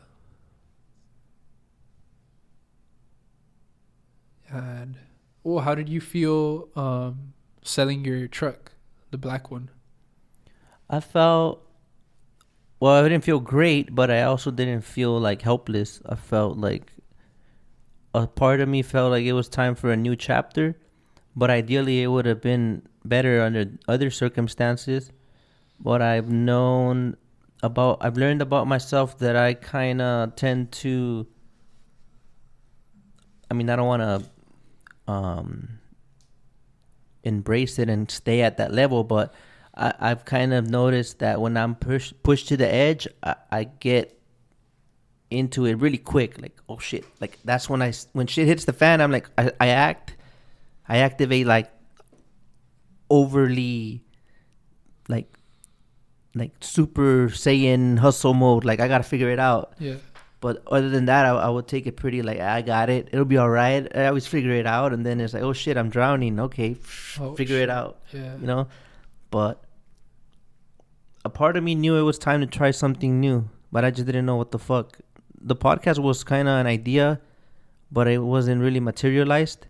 And realistically, it would have probably not been doable with that schedule. So if as it is, I feel like it's not high quality enough, like my work, with it, and I have like time for it.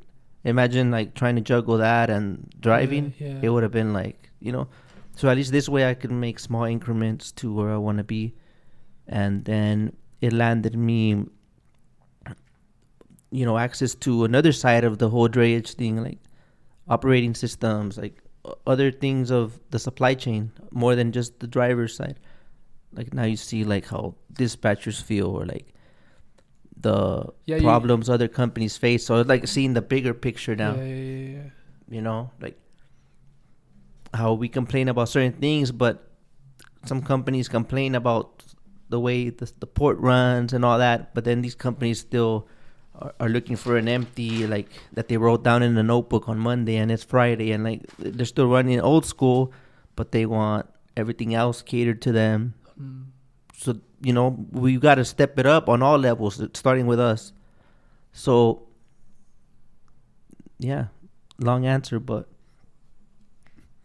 bittersweet. There we go. It was a bittersweet moment. A little bit of both. Yeah, I would think. Yeah. But it all worked out, just it's more of a super long-term game now. That is guaranteed, like every week. Like it's a change in income, that's for sure. But I'm thinking long term, like where I could take this if I dedicate more time directly to it than being stuck in the truck all day. Yeah, yeah. But I love both sides of it. But it's fun. This is where I'm at. Yeah, doing this is fun. Yeah. And you meet people. Yeah. And I still have issues meeting people as far as like the whole. I told you earlier, I don't know if I said it on the record or not, but like a little bit antisocial in a social setting. It makes no sense, but I'm here. Yeah. It's like.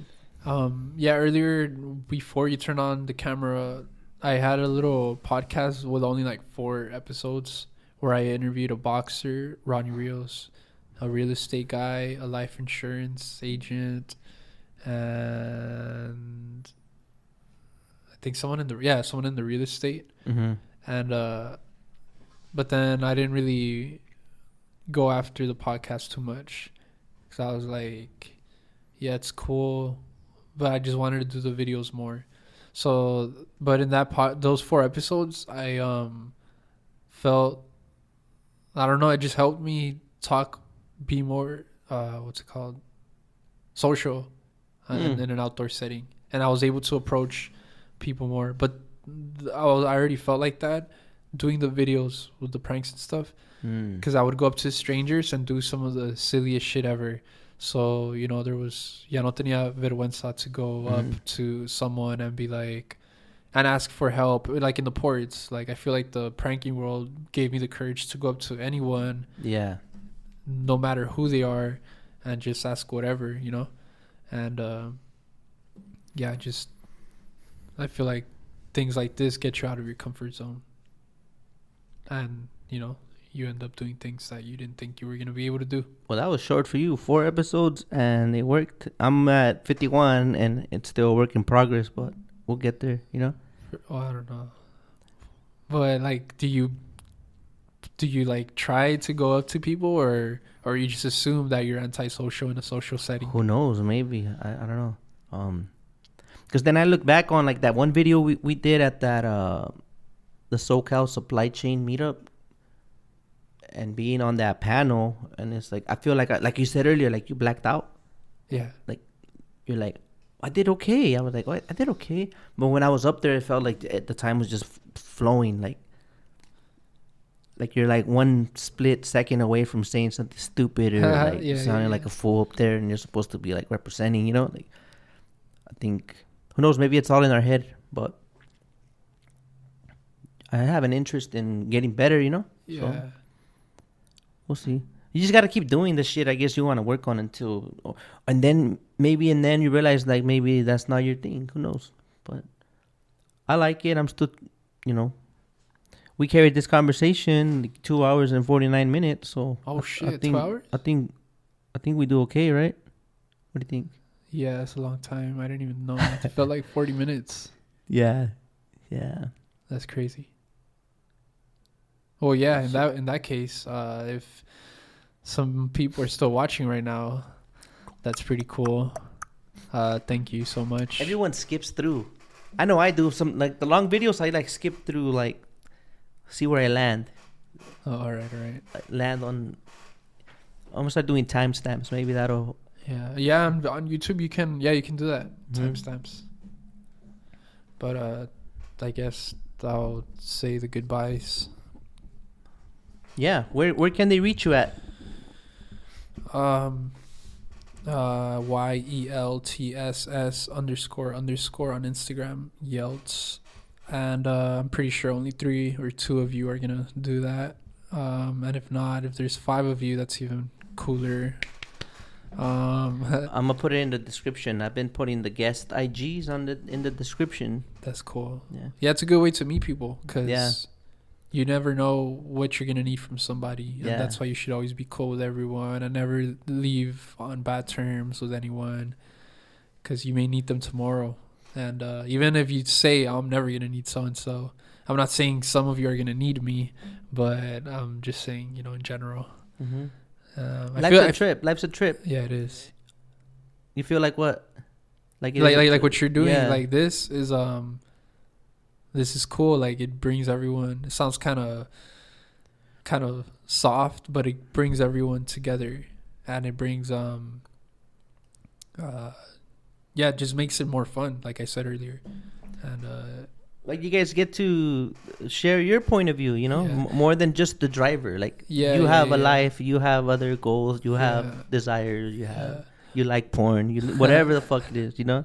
Do you? Quick question: do you get annoyed when people tag Conteneros constantly for any little thing? I used to, if it's not related, like tagging me like in what you had for breakfast or. It's not nothing personal. It's just like the point of that is always like share the information. Like, what are you sharing that I can share to help others? Like, but I've just learned to not. At first, it was like a real life situation. It feels. How is it that? Because that's how I see it now. But it desensitized me as far as that goes. Like I leave more people unseen than I should, but it's because it's hard to keep up with all of it. You know? I bet. But how is it that in real life, like? I saw a skit about this. Like how people, like if you're selling an item and people ask you about it, oh, how much is it? You know, or this. And then you tell them the price, for example, right? And then they never reply. You left on scene. Well, someone did a skit like that. Like, oh, this is so lame. I don't know where I'm going with this. But basically comparing to the way people are online to versus in person, how it would be rude in person. So this guy just pulls up, you still selling that? And, you know, and then the guy's like, yeah, it's this much. Or like the guy just drives away, you know, like doesn't even engage anymore. Horrible, but you get the point. I do. So it's like, yeah. What was the question again? If I get annoyed with all the tags, like like sometimes I'll see, you know, just stuff where I'm like, damn, this is the person. I didn't know you were running Conteneros. Yeah. I wonder if so and so gets the person behind it gets annoyed of getting tagged for things that aren't related. You seen me post some stuff that's not related that it seems like I posted it just to be nice or what? Nah, but I'll see. I sometimes feel if, like sometimes I feel like, damn, should I tag him? But I really do. Like I've only tagged you like a few times, but I feel like some others will be like not how's that word? I blank out on some words sometimes. Not taking advantage of your Instagram, but you know, like let's tag him for any little like if we need this, tag him. If we need that, tag him. If we need so and so, tag him. Yeah. But I mean, that's what it's for. But sometimes it's the same thing over and over and over and over. Yeah, and yeah. over and over. Like, just don't take it personal if I'm unable to get to it. Like I try to do get to it. I always try to get to it. But there's some days that it's dead. Like I don't put nothing. I got a lot going on that day, and it's like then I catch up the next day, or like sometimes I put some random stuff. I know we're on our way out, guys. Bear with us. But for example, like yesterday, I shared a page about dogs, you know, and that's very random. Like I wouldn't put that, but I have a good relationship with that guy. The guy is from he started a brokerage last year, crazy. And he was one of the first guys that used me as a referral with a factoring company. So now I'm getting paid off of like a commission off of what they bring in, and like right now as we speak. Yeah. Oh, that's badass. But this is started with a relationship from last year, you know, like that I would answer his questions, and if I didn't know, I just didn't know. Sorry, but he, you know, so that's a relationship. So like he's not just using me for like free promo or whatever. Like he's giving me value, so it wouldn't hurt to help him. But what happens there is that now if someone like unrelated that I don't have a relationship with will see that and be like, okay, cool, he's posting dogs now, then they'll tag me, and then it's like, why didn't he post mine but he posts this? So everybody gets some type of way. People are just complicated. I can't please everyone, but so my disclaimer is that if you see something that's kind of odd, there's probably a reason behind it, you know. Damn, that's a long ass question. Answer. I gave a long answer as well earlier. But yeah, social media is a little monster, bro. It'll have people feel in some type of way, and that's just how it is. Yeah, but overall, it's pretty cool. It comes through. Yeah, it comes in handy. Yeah.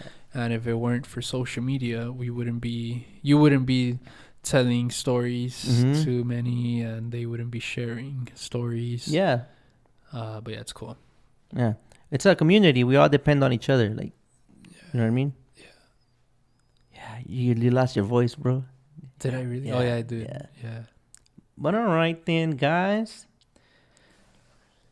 We're done. Yeah, well, thanks to everyone who came in and watched the full episode. No disrespect to my homies over here at Power Pro. When I dropped the canister over there, I just got excited. So I'm gonna pick that right up. And you're taking that with you, bro. Am I really? Yeah. For real? Yeah, if it's not broken. I don't think. Yeah, I see. Yeah. All right. That's okay, badass. bye. All right, thank you guys. Take care. I'll see you around.